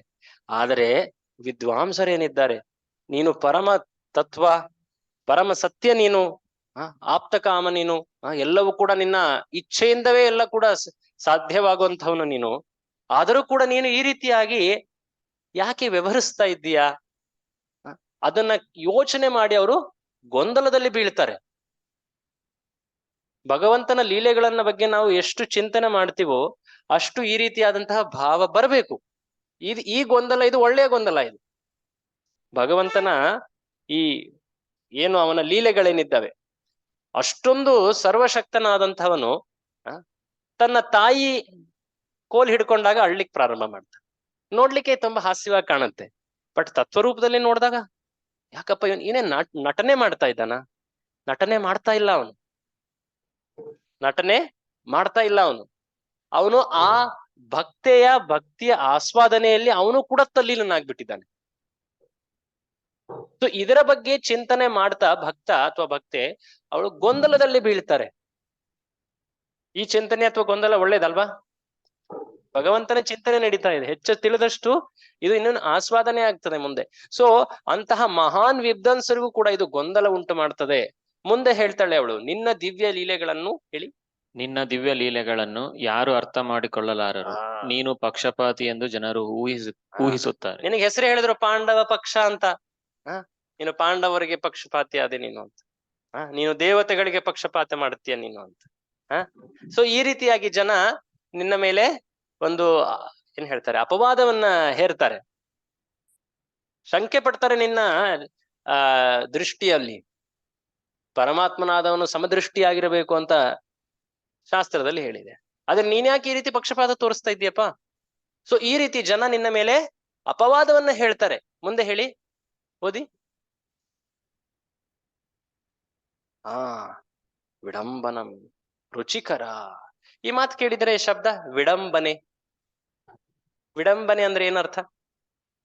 ವಿಡಂಬನೆ ಮಾಡ್ತಾ ಇದ್ದಾರೆ ಅಂತ. ವಿಡಂಬನೆ ನಿಧಾನ ಮಾಡೋದು. ಶ್ಲೋಕ ಇದು ಸಂಸ್ಕೃತದಲ್ಲೂ ಶಬ್ದ ಇದೆ, ಕನ್ನಡದಲ್ಲೂ ಉಪಯೋಗಿಸ್ತಾರೆ ಇದು ವಿಡಂಬನೆ. ಇದೊಂದು ವಿಡಂಬನೆ ಮಾಡ್ತಾ ಇದ್ದಾನೆ ಅಂತ. ನಿಧಾನ ಮಾಡೋದು ಪ್ರಭು. ವಿಡಂಬನೆ ಒಂದ್ ರೀತಿ ಅದು ಅಪವಾದ ಆಗ್ತದೆ. ವಿಡಂಬನೆ ಅಂದ್ರೆ ಇಲ್ಲಿ ಅತ್ಯಂತ ವಿಡಂಬನಂ ಅಂದ್ರೆ ಒಂದು ರೀತಿ ಆಶ್ಚರ್ಯ, ಸೋಜಿಗದ ವಿಷಯ ಇದು. ಸೊ ಈ ರೀತಿ ಆದಂತಹ ವಿಡಂಬನೆ ನಿನ್ನ ಕಾರ್ಯಗಳು, ನಮ್ಮ ಬುದ್ಧಿಗೆ ನಿಲುಕದಂತಹ ಕಾರ್ಯಗಳಿವು. ನಮ್ಮ ತರ್ಕಕ್ಕೆ ನಿಲ್ಕೋದಿಲ್ಲ ನೀನು, ತರ್ಕ ಅಗೋಚರ ನೀನು. ಸೊ ನಿನ್ನ ಜನ್ಮ, ಅಜನ್ಮನಾದಂತಹವನು ಜನ್ಮ ಪಡಿತಾನೆ. ಆ ಸ್ವಯಂ ಭಯವೇ ಇವನಿಂದ ಭಯಭೀತಗೊಳ್ಳುತ್ತೆ. ಆದ್ರೆ ಇವನು ಭಯ ಪಡ್ತಾ ಇದ್ದಾನೆ ತನ್ನ ತಾಯಿಯನ್ನ ಕಂಡು. ಸರ್ವಶಕ್ತನಾದಂತಹವನು ತನ್ನ ತಂದೆಯ ಕಾರ್ಯವನ್ನ ಮಾಡ್ಲಿಕ್ಕಾಗ್ದೇನೆ ಅಳ್ತಾ ಇದ್ದಾನೆ. ಎಲ್ಲವನ್ನೂ ತನ್ನ ಇಚ್ಛೆಯಿಂದನೇ ಪಡೆಯುವಂಥವನು ಒಂದು ಸಣ್ಣ ಕೈ ತುತ್ತು ಬೆಣ್ಣೆಗೋಸ್ಕರ ಅಳ್ತಾ ಇದ್ದಾನೆ. ತನ್ನನ್ನ ತಾನು ಆ ಬಂಧನದಿಂದ ಮುಕ್ತಗೊಳಿಸ್ಲಿಕ್ಕೆ ಆಗ್ತಾ ಇಲ್ಲ, ಎಲ್ಲ ಸಂಸಾರ ಬಂಧನವನ್ನೇ ಅವನು ಮುರಿದು ಹಾಕುವಂಥವನು. ಸೊ ಈ ರೀತಿ ಆದಂತಹ ವಿರೋಧಾಭಾಸಗಳು, ವಿರೋಧಾಭಾಸ ಅಂದ್ರೆ ಸೊ ಇವುಗಳನ್ನ ನೋಡಿದಷ್ಟು ವ್ಯಕ್ತಿ ಗೊಂದಲಕ್ಕುಂಟಾಗ್ತಾನೆ. ಸೊ ಆ ಸಮಯದಲ್ಲಿ ಅವಳು ಒಂದು ಅದ್ಭುತವಾದಂತಹ ಒಂದು ಶ್ಲೋಕವನ್ನ ಹೇಳ್ತಾಳೆ. ಈ ಶ್ಲೋಕ ಮುಂದೆ ಬರ್ತಾ ಇದೆ ನೋಡಿ. ಗೋಪ್ಯಾದದೇ ತ್ವಯಿ ಕೃತ ಗಸಿದಾಮ ತಾವತ್. ಅವಳೊಂದು ಕೃಷ್ಣನ ವಿಶೇಷವಾದಂತಹ ಲೀಲೆಯನ್ನು ನೆನೆಸ್ಕೊಳ್ತಾಳೆ. ಇದು ಯಾವುದು? ಇದು ಒಬ್ಬ ಗೋಪಿಯ ಜೊತೆ ಆದಂತಹ ಲೀಲೆ. ಇವಳು ಏನ್ ಮಾಡಿದ್ಲು? ದಾಮ ತಾವತ್, ಒಂದು ದಾಮ, ಒಂದು ಹಗ್ಗದಿಂದ ಅವನನ್ನ ಬಂಧಿಸಿದ್ಲು. ಆಗ ಅವನೇನ್ ಮಾಡ್ತಾ ಇದ್ದ? ಯಾತೆ ದಶಾಶ್ರು ಅಶ್ರು ಅಶ್ರುಪಾತವಾಗ್ತಾ ಇದೆ, ಅಳ್ತಾ ಇದ್ದಾನೆ ಅವನು. ಕಣ್ಣೆಲ್ಲ ಒಂದ್ ರೀತಿ ಕಾಡಿಗೆ ಏನಿತ್ತು ಎಲ್ಲ ಮಸಕಾಗಿ ಇದೆಲ್ಲ ಕರ್ರಗ ಅಂತರ ಇದಾಗ್ಬಿಟ್ಟಿದೆ. ಅಳ್ತಾ ಇದ್ದಾನೆ ಮಗು, ಕಣ್ಣು ಉಜ್ಜಿಸ್ಕೊಂಡು ಅಳ್ತಾ ಇದೆ. ಕಲಿಲ ಅಂಜನ ಸಂಭ್ರಮಾಕ್ಷಂ, ತುಂಬಾ ಭಯವಾಗಿ, ಅದು ನಟನೆ ಅಲ್ಲ, ಆ ಮಗು ತುಂಬಾ ಭಯಭೀತವಾಗಿ ಅಳ್ತಾ ಇದೆ, ಬಿಕ್ಕಿ ಬಿಕ್ಕಿಸಿ ಅಳ್ತಾ ಇದೆ. ಅದು ಒಂದು ಮಕ್ಕಳು ಭಯಭೀತಗೊಂಡಾಗ ಅಳ್ತಾವಲ್ಲ. ವಕ್ತ್ರಂ ನಿನಿ, ಆ ಭಯದಲ್ಲಿ ಅವನ ತಾಯಿನ ನೋಡ್ಲಿಕ್ಕೂ ಆಗ್ತಿಲ್ಲ, ಕಣ್ಣಿನ ಕೆಳಗಡೆ ನೋಡ್ತಾ ಇದ್ದಾನೆ. ವಕ್ತ್ರಂ ನಿನೀಯ ಭಯ ಭಾವನಯ ಸ್ಥಿತಸ್ಯ, ಪೂರ್ತಿಯಾಗಿ ಭಯದ ಭಾವನೆಯಲ್ಲಿ ಆವೃತಗೊಂಡಂತಿದ್ದಾನೆ. ಆದರೆ ಇದನ್ನ ನೋಡಿ ಕುಂತಿ ಏನು ಹರ್ಷಿತ್ಲಾಗ್ತಾ ಇದ್ದಾಳ? ಸಾ ಮಾಂ ವಿಮೋಹಯತಿ ಭೀರ್ ಅಪಿ ಯದ್ ಬಿಭೇತಿ. ಇದನ್ನ ನೋಡಿ ನಾನು ವಿಮೋಹಿತಳಾಗ್ತಾ ಇದ್ದೀನಿ. ಮೊದಲನೇ ಬಾರಿ ನಾವು ದಾಮೋದರ ಲೀಲೆ ಕೇಳಿದಾಗ ತುಂಬಾ ಸಂತೋಷ ಅನಿಸ್ತಾ, ಎಷ್ಟು ಸುಂದರವಾದಂತಹ ಲೀಲೆ ಅಂತ. ಬಟ್ ತತ್ವರೂಪದಲ್ಲಿ ನೋಡಿದಾಗ ಇದರಲ್ಲಿ ಎಷ್ಟೊಂದು ಇದು ಇದೆ, ಗಹನವಾದಂತಹ ವಿಚಾರಗಳಿವೆ. ಅದನ್ನ ನೋಡಿ ಅವಳು ಹೆಚ್ಚು ಹೆಚ್ಚು ದಿಗ್ಭ್ರಮೆ ಆಗ್ತಾ ಇದೆ ಅವಳಿಗೆ. ಸತ್ಯವ್ರತ ಮುನಿಗಳು ದಾಮೋದರ ಅಷ್ಟಕದಲ್ಲೂ ಇದನ್ನ ಹೇಳ್ತಾರೆ. ಸೊ ಹೇ ಗೋವಿಂದ, ಹೇ ದಾಮೋದರ, ನಿನ್ನನ್ನು ಕಂಡು ಭಯವೇ ಭಯಗೊಳ್ಳುತ್ತಂತೆ. ಭೀರ್ ಅಪಿ ಯದ್ ಬಿಭೇತಿ, ಆ ಅತಿ ಮಹಾಕಾಲನಾದಂತಹ ಮೃತ್ಯುವನ್ನ ಅಧಿಪತಿಯಾದಂತಹ ಯಮನ ಅಧಿಪತಿಯಾದಂತಹ ಮಹಾಕಾಲನು ಕೂಡ ನಿನ್ನಿಂದ ಭಯ ಪಡ್ತಾನೆ. ನೀನು ನಿನ್ನ ಭಕ್ತರಿಂದ ಭಯಪಡ್ತಾ ಇದ್ದೀಯ. ಭೀರ್ ಅಪಿ ಯದ್ ಬಿಭೇತಿ, ಇದು ಅತ್ಯಂತ ವಿಡಂಬನಂ. ನೀನು ಈ ಎಲ್ಲ ಲೀಲೆಗಳ ಈ ಜಗತ್ತನ್ನು ನಡೆಸ್ತಾ ಇದ್ದೀಯ, ಅದನ್ನ ಅರ್ಥ ಮಾಡ್ಕೊಳ್ಲಿಕ್ಕೆ ನಮಗೆ ಸಾಧ್ಯ ಆಗ್ತಾ ಇಲ್ಲ. ಆದ್ರೆ ನಿನ್ನ ಲೀಲೆಗಳೇನಿದ್ದಾವೆ ಅವು ಇನ್ನೂ ಅರ್ಥ ಮಾಡ್ಕೊಳ್ಲಿಕ್ಕೆ ಅಚಿಂತ್ಯ ಅನ್ನೋ ಒಂದು ಶಬ್ದ ಬಂದಿತ್ತಲ್ಲಿ. ಚಿಂತನೆಗೆ ನಿಲುಕದ್ದಂಥವನು, ನಿಗಮಕ್ಕೆ ನಿಲುಕದ ಅಗಣಿತ ಮಹಿಮ. ಸೊ ಈ ರೀತಿಯಾಗಿ ಅವಳು ನೆನೆಸ್ಕೊಳ್ತಾ ಇದ್ದಾಳೆ ಭಗವಂತನ ಆ ಅಸಾಧಾರಣ ಅಚಿಂತ್ಯ ಶಕ್ತಿಗಳನ್ನ ಅವನ ಲೀಲೆಯಲ್ಲಿ. ಸೊ ಅದಾದ್ಮೇಲೆ ಅವಳು ಮುಂದೆ ಹೇಳ್ತಾಳೆ, ಮುಂದಿನ ವಿಚಾರಗಳನ್ನು ನೋಡೋಣ. ನಿನ್ನ ಜನ್ಮದ ಬಗ್ಗೆ ಜನ ಸಾಕಷ್ಟು ಅಭಿಪ್ರಾಯಗಳನ್ನ ಹೇಳ್ತಾರೆ. ಏನವು? ಒಂದೊಂದಾಗಿ ಅವಳು ನೆನೆಸ್ಕೊಳ್ತಾಳೆ. ಓದ್ತೀರಾ? ನಿನ್ನ ಜನ್ಮದ ಬಗ್ಗೆ. ಧರ್ಮನಿಷ್ಠ ರಾಜರನ್ನು ಪ್ರಶಂಸಿಸಲು. ಓ ಕೃಷ್ಣ, ನೀನು ಧರ್ಮವನ್ನ ಹಿಡಿದು ಅವರನ್ನ ನೀನು ಆಶ್ರಯಿಸಲು ಈ ಜಗತ್ತಿಗೆ ಅವತರಿಸಿದೆ. ಯದುಗಳು ಅಥವಾ ಅನೇಕ ಧರ್ಮ ಪಾಲಕರನ್ನು, ಅವರನ್ನ ಧರ್ಮ ಸಂಸ್ಥಾಪನಾರ್ಥಾಯ, ಇದು ಒಂದು ಭಗವಂತನ ಪ್ರಾಕಟ್ಯಕ್ಕೆ ಕಾರಣ. ಮತ್ತಿನ್ನೇನ್ ಕಾರಣ? ಮುಂದೆ ಓದಿ. ರಾಜ ಯದುವನ್ನು ಮೆಚ್ಚಿಸಲು. ಒಬ್ಬ ರಾಜ ಯದು ಅಂತ ಇದ್ದ. ಇವನು ಯಯಾತಿಯ ವಂಶದಲ್ಲಿ ಬರುವಂತಹವನೊಬ್ಬ ಯದು. ಅವನಿಗೆ 5 ಜನ ಮಕ್ಕಳಿದ್ರು, ಅದರಲ್ಲಿ ಯದು ಒಬ್ಬ. ಇವನು ತುಂಬಾನೇ ಧರ್ಮನಿಷ್ಠನಾಗಿದ್ದಂಥವನು, ವಿಶೇಷವಾಗಿ ಮಹಾನ್ ಭಕ್ತ. ಹಾಗಾಗಿ ಕೃಷ್ಣ ಅವನ ಕುಲದಲ್ಲೇ ಬರ್ತಾನೆ ಮುಂದೆ. ಯದು ಕುಲ ಯಾದವನಾಗ್ತಾನೆ. ಯದುವಿನ ಕುಲದಲ್ಲೇ ಮುಂದೆ ಯಾರು ಬರ್ತಾರೆ? ನಮ್ಮ ವಸುದೇವ ಬರ್ತಾನೆ. ಆಗ ಅದಾದ ಮೇಲೆ ಕೃಷ್ಣ ಅವತರಿಸು. ಸೊ ಅವನಿಗೆ ನೀನು ಶ್ರೇಯನ್ನ ಕೊಡಲಿಕ್ಕೆ, ಅವನಿಗೆ ಪ್ರಸಿದ್ಧಿಯನ್ನ ನೀಡ್ಲಿಕ್ಕೋಸ್ಕರ ನೀನು ಅವನ ಕುಲದಲ್ಲಿ ಜನ್ಮಿಸಿದ್ಯಾ ಅಂತ ಜನರು ಹೇಳ್ತಾರೆ. ಇದೆಲ್ಲ ಶಾಸ್ತ್ರಗಳಲ್ಲಿ ಇದೆ. ಕೃಷ್ಣ ಆ ಯದುಗೆ ಆಶ್ವಾಸನೆ, ನಿನ್ನ ಕುಲದಲ್ಲಿ ನಾನು ಜನ್ಮಿಸ್ತೀನಿ, ಧರ್ಮಿಷ್ಠರನ್ನ ನಾನು ರಕ್ಷಿಸ್ತೀನಿ ಮುಂದೆ. ಸೊ ಹಾಗೆ ಅಭಿಪ್ರಾಯಗಳು ಏನಿದ್ದಾವೆ ಅವನ್ನ ಹೇಳ್ತಾ ಇದ್ದಾರೆ. ಮುಂದೆ 3ನೇದು, ಉತ್ತರಿಸಲು. ವಸುದೇವ ಮತ್ತು ದೇವಕಿ ಹಿಂದಿನ ಜನ್ಮಗಳಲ್ಲಿಯೂ ಕೂಡ ಅವರು ದಿವ್ಯ ತಪಸ್ಸನ್ನ ಮಾಡಿ ನಿನ್ನನ್ನ ಪುತ್ರರಾಗಿ ಪಡೆದಿದ್ರು. ಅವರು ವಾಮನ ರೂಪದಲ್ಲಿ ನೀನು ಅವರಿಗೆ ಪುತ್ರನಾಗಿದ್ದೆ. ಅದಕ್ಕೂ ಹಿಂದೆ ನೀನು ಪೃಷ್ಣಿಗರ್ಭನಾಗಿ ಅವರಿಗೆ ಪುತ್ರನಾಗಿದ್ದೆ. ಈಗ ಅವರು ನಿನ್ನನ್ನ ಪುತ್ರನಾಗಿ ಪಡಿತಾ ಇದ್ದಾರೆ. ಕೃಷ್ಣ ಹುಟ್ಟಿದಾಗ ಇದನ್ನೆಲ್ಲ ಹೇಳ್ತಾನೆ. ಆ ಮಗು ಹೇಳುತ್ತೆ ತನ್ನ ತಂದೆ ತಾಯಿಗೆ.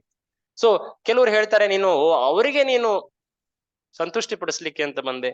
ಮುಂದೆ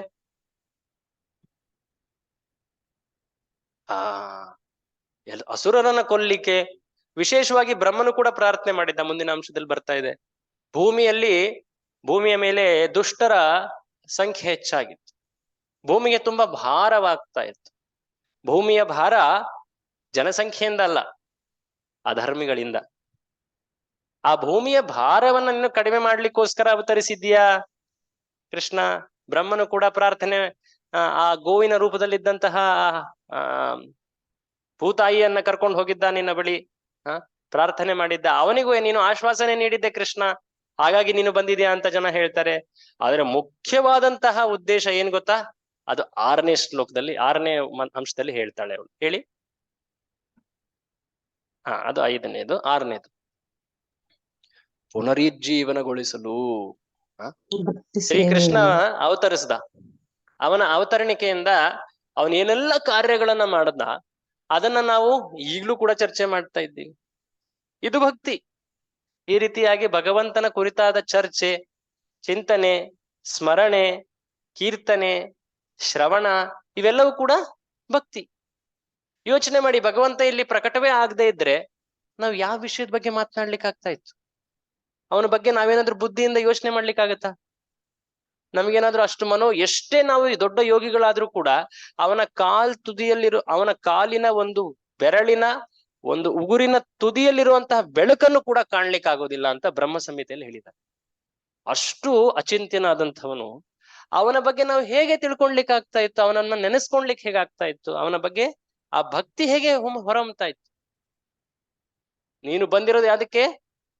ಆ ಸಮಯದಲ್ಲಿದ್ದಂತಹ ಜೀವಿಗಳಿಗೆ, ಅದಲ್ಲದೆ ಮುಂದೆ ಬರುವಂತ ಎಲ್ಲ ಜೀವಿಗಳಿಗೆ ಈ ಭಕ್ತಿಯ ಮಾರ್ಗವನ್ನ ಕೊಡ್ಲಿಕ್ಕೆ ಅಂತ. ಸೊ ಅವಳು ವಿಶೇಷವಾಗಿ ಈ ಶ್ಲೋಕವನ್ನ ಅವಳು ನೆನಪಿಸ್ಕೊಳ್ತಾಳೆ. ಇಲ್ಲಾಂದ್ರೆ ನಾವು ಅಜ್ಞಾನದಲ್ಲಿ, ಅವಿದ್ಯೆಯಲ್ಲಿ, ಕರ್ಮಗಳಲ್ಲಿ ಯಾವಾಗ್ಲೂ ಬಂಧಿತರಾಗಿ ಒಂದು ರೀತಿ ಕಷ್ಟದಲ್ಲಿ ಬಿದ್ದಿರ್ತಾ ಇದ್ವಿ. ಕೃಷ್ಣ ಶ್ರವಣ ಸ್ಮರಣಾರ್ಹಾನಿ ಕರಿಷ್ಯನ್ನಿತಿ ಕೇಚನ ಶೃಣ್ವಂತಿಗ. ಇಲ್ಲಿ ನೋಡಿ ಈ ಶ್ಲೋಕ ಬರುತ್ತೆ, ತುಂಬಾ ವಿಶೇಷವಾದಂತಹ ಶ್ಲೋಕ. ಕಾಣಿಸ್ತಾ ಇದೆ, 36ನೇ ಶ್ಲೋಕ. ಅವಳು ಹೇಳ್ತಾಳೆ, ನನ್ನಿಂದ ಹೇಳಿ ದಯವಿಟ್ಟು. ಇದು ತುಂಬಾ ಮುಖ್ಯವಾದಂತಹ ಶ್ಲೋಕ. ಇದರಲ್ಲಿ ಇನ್ನೊಂದು, ಇದಾದ್ಮೇಲೆ ಇನ್ನೊಂದು ಬರುತ್ತೆ. ಶೃಣ್ವಂತಿ ಗಾಯಂತಿ ಗೃಣಂತ್ಯಭೀಕ್ಷ್ಣಶ ಸ್ಮರಂತಿ ನಂದಂತಿ ತವೇಹಿತಂ ಜನಾ ತ ಏವ ಪಶ್ಯಂತಿ ಅಚಿರೇಣ ತಾವಕಂ ಭವ ಪ್ರವಾಹೋ ಪರಮಂ ಪದಾಂಬುಜಂ. ಕೃಷ್ಣ, ನಿನ್ನ ಬಗ್ಗೆ ನಾವು ಶ್ರವಣ ಮಾಡೋದ್ರಿಂದ, ನಿನ್ನ ಗುಣಗಾನವನ್ನ ಮಾಡೋದ್ರಿಂದ, ಅದನ್ನ ಪ್ರತಿನಿತ್ಯವೂ ಪ್ರಯತ್ನ ಮಾಡೋದ್ರಿಂದ, ನಿನ್ನ ಸ್ಮರಣೆಯಿಂದ ನಾವು ಎಷ್ಟು ಆನಂದವನ್ನ ಅನುಭವಿಸ್ತೀವಿ. ಆ ಆನಂದದಿಂದ ನಾವು ಈ ಭವ ಪ್ರವಾಹವನ್ನ ನಾವು ಅದರ ಮೇಲೆದ್ದು ಅದನ್ನ ದಾಟಿ ನಾವು ನಿನ್ನ ಪದಾಂಬುಜ, ನಿನ್ನ ಆ ದಿವ್ಯ ಚರಣಗಳನ್ನ ನಾವು ಪ್ರಾಪ್ತಿ ಪಡ್ಕೊಳ್ತೀವಿ. ಅವಳು ಹೇಳ್ತಾ ಇದ್ದಾಳೆ. ಸೊ ಇದು ನಿನ್ನ ಮುಖ್ಯ ಉದ್ದೇಶ ಅವತರಣಿಕೆದು, ಧರ್ಮ ಸಂಸ್ಥಾಪನಾರ್ಥ. ಅದು ನೀನು ನಿನ್ನ ಶಕ್ತಿಗಳಿಂದನೇ ಮಾಡ್ಬೋದು. ಅಸುರರನ್ನ ನೀನು ಒಂದು ಚಿಟಿಕೆಯಲ್ಲೇ ನೀನು ಕೊಲ್ಲಬಹುದ. ಆದಂತ ದೊಡ್ಡ, ಈಗ ಸ್ವಲ್ಪ ದಿನದ ನಂತರ ನರಸಿಂಹ ಚತುರ್ದಶಿ ಬರುತ್ತೆ. ಹಿರಣ್ಯಕಶಿಪುವನ್ನ ಕೊಲ್ಲಲಿಕ್ಕೆ ನರಸಿಂಹ ಬಂದ ಅಂತ ಹೇಳ್ತಾರೆ. ಅದನ್ನ ಕೃಷ್ಣ ಅದಕ್ಕೋಸ್ಕರ ಅವನು ಬರ್ಬೇಕಾಗಿರೋಂತ ಅಗತ್ಯವೇ ಇರ್ಲಿಲ್ಲ. ಅವನು ಬಂದಿದ್ದು ಪ್ರಹ್ಲಾದನಿಗೋಸ್ಕರ. ಅವನು ಹಿರಣ್ಯಕಶಿಪುವನ್ನ ಕೊಲ್ಲಿಕ್ಕೆ ಅಂತ ಮುಖ್ಯ ಉದ್ದೇಶ ಇರ್ಲಿ, ಅದು ಆಗ ಹೋಯಿತು. ನೋಡಿ ಶ್ರೀಕೃಷ್ಣ ಎಷ್ಟು ವಿಶೇಷ ಅಂದ್ರೆ, ಒಂದು ಕಾರ್ಯದಿಂದ ಅವನು ಅನೇಕ ಉದ್ದೇಶಗಳನ್ನ ಪೂರ್ತಿ ಮಾಡ್ತಾನೆ ಅಲ್ವಾ? ಯಾರಾದ್ರೂ ಉದಾಹರಣೆ ಕೊಡ್ತೀರಾ? ಒಂದು ಕಾರ್ಯದಿಂದ ಅನೇಕ ಉದ್ದೇಶಗಳನ್ನ ಶ್ರೀಕೃಷ್ಣ ಪೂರ್ತಿ ಮಾಡ್ದ. ಯಾವ್ದಾದ್ರು ಒಂದು ಉದಾಹರಣೆ ಕೊಡಿ.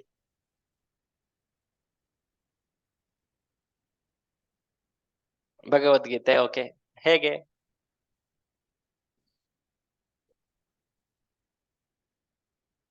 ಓಕೆ, ಅರ್ಜುನನಿಗೆ ಅವನ ಮೋಹವನ್ನ ನಿರ್ಮೂಲನೆ ಮಾಡ್ದ, ಅದರಿಂದ ಓಕೆ ನಾವು ಕೂಡ ಲಾಭ ಪಡಿತಾ ಇದ್ದೀವಿ. ಓಕೆ, ಆಯ್ತು, ಒಳ್ಳೇದು. ಇನ್ನೊಂದು ನೆನ್ಸ್ಕೊಳ್ತೀರಾ? ನಾನು ಉದಾಹರಣೆ ಹೇಳ್ತೀನಿ, ನಿಮ್ಗೆ ಇನ್ನೂ ಸ್ಪಷ್ಟ ಆಗುತ್ತೆ. ಒಮ್ಮೆ ಕೃಷ್ಣ ದ್ವಾರಕೆಯಲ್ಲಿದ್ದಾಗ ಒಬ್ಬ ರಾಜದೂತ ಬರ್ತಾನೆ. ಅವನು ಹೇಳ್ತಾನೆ, ಅನೇಕ ರಾಜರು ಅವರನ್ನ ಒಬ್ಬ ದುಷ್ಟ ಸೆರೆ ಹಿಡಿದು ಅವನು ಅವ್ರಿಗೆ ಕಿರುಕುಳ ಕೊಡ್ತಾ ಇದ್ದಾನೆ. ಆ ರಾಜರು, ಸೆರೆಯಲ್ಲಿರುವಂತಹ ರಾಜರು ಒಬ್ಬ ದೂತನನ್ನು ಕಳಿಸಿದ್ದಾರೆ, ರಕ್ಷಣೆ ಮಾಡಪ್ಪ ಅಂತ. ಆ ದುಷ್ಟನ ಹೆಸರು ಜರಾಸಂಧ. ಸೊ ಈ ದೂತ ಬಂದು ಕೃಷ್ಣನ ಮುಂದೆ ಈ ಪತ್ರವನ್ನು ಓದಿದಾಗ ಎಲ್ಲ ಯದುಗಳು ಕೂಡ ಕೂತಿದ್ದಾರೆ. ನಡಿ ಹೋಗೋಣ, ಜರಾಸಂಧನ ಈಗಲೇ ಯುದ್ಧದಲ್ಲಿ ಮಣಿಸೋಣ ಅಂತ ಹೇಳ್ತಾರೆ. ಅದೇ ಸಮಯದಲ್ಲಿ ಇನ್ನೊಂದು ಸಂದೇಶ ಬರುತ್ತೆ, ಇನ್ನೊಬ್ಬ ವ್ಯಕ್ತಿ ಬರ್ತಾನೆ. ಆ ಕಡೆ ಪಾಂಡವರು, ವಿಶೇಷವಾಗಿ ಯುಧಿಷ್ಠಿರ, ಒಂದು ದೊಡ್ಡ ವಿಶೇಷ ಯಜ್ಞವನ್ನ ಮಾಡ್ಬೇಕಂತ ಯೋಚಿಸ್ತಾ ಇದ್ದಾನೆ. ರಾಜಸೂಯ. ಆ ಯಜ್ಞದಿಂದ ಅವನು ಅವನು ಪ್ರಸಿದ್ಧನಾಗ್ಬೇಕಂತಲ್ಲ, ಅವನು ಕೃಷ್ಣನ್ನ ಅಗ್ರ ಪೂಜೆಯಲ್ಲಿ ಎಲ್ಲರ ಮುಂದೆ ಶ್ರೇಷ್ಠ ವ್ಯಕ್ತಿಯನ್ನು ತೋರಿಸ್ಬೇಕು ಅನ್ನೋ ಉದ್ದೇಶದಿಂದ ಮಾಡ್ತಾನೆ. ಏನ್ ಮಾಡೋದು? ಇಲ್ಲಿ ಯುಧಿಷ್ಠಿರ ಕರೀತಾ ಇದ್ದಾನೆ, ಇಲ್ಲಿ ರಾಜರು ಕೂಡ ಮೊರೆ ಇಡ್ತಾ ಇದ್ದಾರೆ. ಸೊ ಏನಂತ ಮಾಡೋದು? ಕೃಷ್ಣ ಏನ್ ಮಾಡ್ದ ಗೊತ್ತಾ? ಕೇಳಿದ್ದೀರಾ ಈ ಪ್ರಸಂಗನ? ಇದು ಕೃಷ್ಣನ ದ್ವಾರಕೆ ಲೀಲೆಗಳಲ್ಲಿ ಬರುತ್ತೆ. ಸೊ ಕೃಷ್ಣ ಏನ್ ಮಾಡ್ದ, ತನ್ನ ಹೊರಮುಖದಲ್ಲಿ ಗೊತ್ತಿಲ್ಲದೆ ಇರೋ ರೀತಿ, ಗೊತ್ತಿಲ್ಲ ಅನ್ನೋ ರೀತಿ ಕಾಣಿಸ್ಕೊಂಡ ಅವನು ಉದ್ದವನ ಸಲಹೆಯನ್ನ ಪಡೆದ. ಉದ್ದವ ಗೊತ್ತಿತ್ತು, ಕೃಷ್ಣ ನಿನಗೆ ಗೊತ್ತಿಲ್ಲದೆ ಇರೋದು ಏನಿದೆ, ಆದ್ರೂ ಕೂಡ ನೀನ್ ಕೇಳ್ತಾ ಇದೀಯ ಅಂತ ನಿನ್ನ ಸೇವೆ ರೂಪದಲ್ಲಿ ನಾನು ಹೇಳ್ತೀನಿ. ನೀನು ನಿನ್ನ ಯುಧಿಷ್ಠಿರ ಭಕ್ತನ ಹತ್ರ ಹೋಗ್ಬೇಕು. ರಾಜಸೂಯ ಯಜ್ಞ ಮಾಡ್ಲಿಕ್ಕೆ ಪೂರ್ತಿ ಅಧಿಪತ್ಯ ಬೇಕು. ಹಾಗಾಗಿ ಆ ಕಾರ್ಯದಲ್ಲಿ ಜರಾಸಂಧನ ಜೊತೆ ಯುದ್ಧವೂ ಆಗಿ ಹೋಗ್ತದೆ. ಆ ಯುದ್ಧದಲ್ಲಿ ನೀನು ಆ ರಾಜರನ್ನು ರಕ್ಷಿಸ್ಲಿಕ್ಕೆ ಆಗ್ತದೆ. ಸೊ ಅದನ್ನು ಮಾಡ್ಬೇಕು. ಅರ್ಥ ಆಗ್ತಾ ಇದೆಯಾ? ಸೊ ಕೃಷ್ಣನ ಒಂದು ಕಾರ್ಯದಲ್ಲಿ ಅನೇಕ ಉದ್ದೇಶಗಳು ಸಂಪೂರ್ತಿ ಆಗ್ತವೆ. ಸೊ ಹೀಗೆ ಅನೇಕ, ಈಗ ಪೂತನೆ ವಧೆ ಮಾಡ್ದ ಕೃಷ್ಣ, ಅವಳನ್ನ ರಕ್ಷಿಸ್ದ. ಅದರಿಂದ ಒಂದು ಅದ್ಭುತ ಮಾಧುರ್ಯವನ್ನು ಅವನು ಸವದ. ಆ ಬ್ರಹ್ಮನಿಗೆ ವಿಮೋಹನೆ ಮಾಡ್ತಾ ಇದ್ದಾನೆ, ಅದೇ ಸಮಯದಲ್ಲಿ ಗೋವುಗಳಿಗೆ ವಾತ್ಸಲ್ಯದ ಅನುಭವವನ್ನ ಕೊಡ್ತಾ ಇದ್ದಾನೆ. ಅವನೇ ತಾನೇ ಎಲ್ಲ ಮಕ್ಕಳಾಗಿ ವಿಸ್ತಾರ ಆದ, ಹಸುಗಳಾಗಿ ವಿಸ್ತಾರ ಆಗ್ತಾನೆ. 1 ವರ್ಷ ತಾನೇ ಸ್ವಾಂಶ ರೂಪದಲ್ಲಿ ವಿಸ್ತಾರನಾಗಿ ಎಲ್ಲರಿಗೂ ಕೂಡ ಆ ವಾತ್ಸಲ್ಯ ಭಾವದ ಜೊತೆ ಆಸ್ವಾದನೆಯನ್ನು ನೀಡ್ತಾನೆ. ಸೊ ಹೀಗೆ ಕೃಷ್ಣ ಅನೇಕ ಉದ್ದೇಶಗಳನ್ನ ಪೂರ್ತಿ ಮಾಡುವಲ್ಲಂತ. ಸೊ ಹೀಗೆ ಇರುವಂತಹ ವ್ಯಕ್ತಿ, ಅವನ ಬಗ್ಗೆ ನಾವು ಸ್ಮರಣೆ ಮಾಡುವಂಥದ್ದು, ಆ ಅವಕಾಶವನ್ನ ಕೃಷ್ಣ ಕೊಡ್ತಾನಲ್ಲ ಇಲ್ಲಿ ಬಂದು ಅವನ ಕಾರ್ಯಗಳಿಂದ, ಅದೇ ಪರಮ ಉದ್ದೇಶ ನಿನ್ನ ಲೀಲೆಗಳಿಗೆ ಅಥವಾ ನಿನ್ನ ಜನ್ಮಕ್ಕೆ. ಬೇರೆ ಉದ್ದೇಶಗಳೆಲ್ಲವೂ ಗೌಣ. ಸೊ ಇದೆಲ್ಲ ಹೇಳಾದ್ಮೇಲೆ ಅವಳು ಈಗ ಯೋಚನೆ ಮಾಡ್ತಾ ಇದ್ದಾಳೆ, ಈ ಕೃಷ್ಣ ನೀನೀಗ ಹೋಗ್ತಾ ಇದ್ದೀಯ, ಹೇಗೆ ನಾನು ನಿನ್ನನ್ನ ಇಲ್ಲೇ ಇರಿಸ್ಬೇಕು? ಅವಳಾಗ ಕೆಲವು ಕಾರಣಗಳ ಬಗ್ಗೆ ಯೋಚನೆ ಮಾಡ್ತಾ, ಹೇಗಾದ್ರೂ ಮಾಡಿ ಕೃಷ್ಣನನ್ನ ನಾನು ಇಲ್ಲಿ ಇರಿಸ್ಕೋಬೇಕು. ಏನ್ ಮಾಡ್ಲಿ? ಅವಳು ಹೇಳ್ತಾಳೆ, ಈಗ ಓದಿ, ಯಾರ ಹತ್ರ ಇದೆ ಮೈಕ್? ಓದಿ.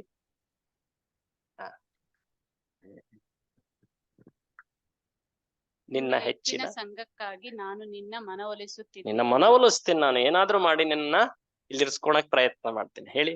ಈಗ ಎಲ್ಲಾ ರಾಜರುಗಳು ನಮ್ಮೊಂದಿಗೆ ದ್ವೇಷದಲ್ಲಿರುವಾಗ ನೀನು ಹೊರಟು ಹೋಗುತ್ತೀಯ. ಕೃಷ್ಣ, ನೀನ್ ಯೋಚನೆ ಮಾಡ್ತಿದ್ಯಾ ನಾವು ಸುರಕ್ಷಿತವಾಗಿದ್ದೀವಿ, ಸಮೃದ್ಧರಾಗಿದ್ದೀವಿ ಅಂತ. ಆದ್ರೆ ಇನ್ಫ್ಯಾಕ್ಟ್ ನಾವು ಈಗ ಇನ್ನು ಹೆಚ್ಚಿನ ಅಸುರಕ್ಷತೆಯಲ್ಲಿ ಇದ್ದೀವಿ. ಯಾಕಂದ್ರೆ ಎಲ್ಲ ಸುತ್ತಮುತ್ತಲಿನ ರಾಜರು ನಮ್ಮ ಮೇಲೆ ಈಗ ದ್ವೇಷ ಸಾಧಿಸ್ತಾ ಇದ್ದಾರೆ. ಎಷ್ಟೊಂದು ದೊಡ್ಡ ದ್ವೇಷದವನ್ನ ಎದುರು ಹಾಕೊಂಡಿದ್ದೀವಿ ನಾವೀಗ.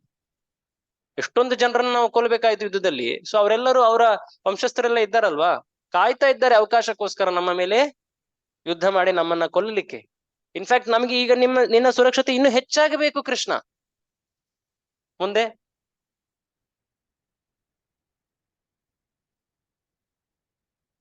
ಚಟುವಟಿಕೆ ಯಾವುದೇ ಪ್ರಯೋಜನ ಇಲ್ಲ. ಕೃಷ್ಣ ನಿನ್ ಬಿಟ್ರೆ ಇನ್ ಯಾರಿದ್ದಾರೆ ನನ್ಗೆ ರಕ್ಷಿಸ್ಲಿಕ್ಕೆ?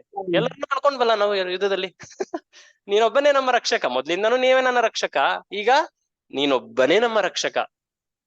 ಎಣಿಸ್ಲಿಕ್ಕೂ ಕೂಡ ನಮ್ಮ ಸುತ್ತಮುತ್ತ ಯಾರು ಇಲ್ಲ. ಭೀಷ್ಮರಿಲ್ಲ, ದ್ರೋಣರಿಲ್ಲ, ವಿದುರರು ಕೂಡ, ಅವರು ಕೂಡ ಹೊರ ಹೋಗ್ಬಿಟ್ಟಿದ್ದಾರೆ. ಸೊ ಇಂಥ ಸ್ಥಿತಿಯಲ್ಲಿ ಯಾರನ್ನ ನಾವು ಆಶ್ರಯಿಸ್ಬೇಕು? ನೀವ್ ಹೇಳ್ಬೋದು, ಕೃಷ್ಣ ನೀವು ದೊಡ್ಡ ದೊಡ್ಡ ಶಕ್ತಿಗಳುಳ್ಳಂಥವ್ರು, ಅರ್ಜುನ, ಭೀಮ, ಯುಧಿಷ್ಠಿರ, ನಕುಲ, ಸಹದೇವರು. ಆದ್ರೆ ನಮ್ಮ ಶಕ್ತಿ ಎಲ್ಲಿಗೆ? ನೀನಿಲ್ಲ ಅಂದ್ರೆ ಈ ಶಕ್ತಿಗಳ ಪ್ರಯೋಜನವಿಲ್ಲ. ಉದಾಹರಣೆ ಕೊಡ್ತಾನೆ ಕುಂತಿ ಆಗ ಕೊಡ್ತಾಳೆ. ಏನದು? ಒಬ್ಬ ಮೃತ ಶರೀರಕ್ಕೆ ಕೈಗಳಿವೆ, ಕಾಲುಗಳಿವೆ, ಆದ್ರೆ ಕೈ ಕಾಲ್ ತರ ಕೆಲಸ ಮಾಡ್ಲಿಕ್ಕಾಗತ್ತಾವು? ಹಾಗೆ ನೀನಿಲ್ಲದಿರುವಂತಹ ಸ್ಥಿತಿಯಲ್ಲಿ ನಾವು ಮೃತರಂತೆ. ಸೊ ಹೀಗಿದ್ದಾಗ ನೀನು ಈಗ ಹೋಗ್ದಾಗ ನಮ್ಮ ಪಾಡ್ ಏನಾಗ್ಬೇಕು ಕೃಷ್ಣ? ನಮಗೋಸ್ಕರ ನೀನು ಯಾವಾಗ್ಲೂ ಇದ್ದೆ, ಈಗ ನೀವು ಹೋಗ್ತಾ ಇದೀಯಾ? ಯೋಚನೆ ಮಾಡು, ನಾವು ಈಗ್ಲೂ ಇನ್ನೂ ಹೆಚ್ಚಿನ ಕಷ್ಟದಲ್ಲಿದ್ದೀವಿ, ಹಾಗಾಗಿ ನೀನು ಇರಲೇಬೇಕು ಅನ್ನೋ ರೀತಿ ಮನವೊಲಿಸ್ತಾ ಇದ್ದಾಳೆ. ಮುಂದೆ ಓದಿ. ಅವಲಂಬಿತವಾಗಿದೆ. ಏನು ಸಮೃದ್ಧಿ ಪಡೆದಿದ್ದೀವಿ ಅಂತ ನೀನು ಎಲ್ಲ ಚೆನ್ನಾಗಿ ಆಗ್ತಾ ಇದೆ ಅಲ್ವಾ? ರಾಜ್ಯ ಸಮೃದ್ಧವಾಗಿದೆ. ಆದ್ರೆ ಈ ಸಮೃದ್ಧಿ ಎಲ್ಲ ನೀನ್ ಇರೋದ್ರಿಂದ, ನಿನ್ನ ಕಾಲು ಇಲ್ಲಿ ಸ್ಪರ್ಶವಾಗಿರೋದ್ರಿಂದ ಈ ಭೂಮಿ ಹರ್ಷಿತಲಾಗಿ ಎಲ್ಲ ಸಮೃದ್ಧಿಯನ್ನ ನೀಡ್ತಾ ಇದ್ದಾಳೆ. ನೀನು ಮುಂದೆ ಹೋದ್ರೆ ಅವಳು ಈ ಸಮೃದ್ಧಿಯನ್ನ ನೀಡೋದಿಲ್ಲ. ಸೊ ಇದೆಲ್ಲ ಯೋಚನೆ ಮಾಡ್ತಾ ಇದ್ದಾಳೆ. ಒಂದ್ ಸಮಯದಲ್ಲಿ ಅವಳು ತುಂಬಾ ಒಂದ್ ರೀತಿ ಗೊಂದಲದಲ್ಲಿ ಬರ್ತಾಳೆ. ಅರೆ, ಕೃಷ್ಣ ಎಲ್ಲಿ ಹೋಗ್ತಾ ಇದ್ದಾನೆ? ನನ್ನ ಸಂಬಂಧಿಕರ ಹತ್ರನೇ ಹೋಗ್ತಾ ಇದ್ದಾನೆ. ಯಾರವರು?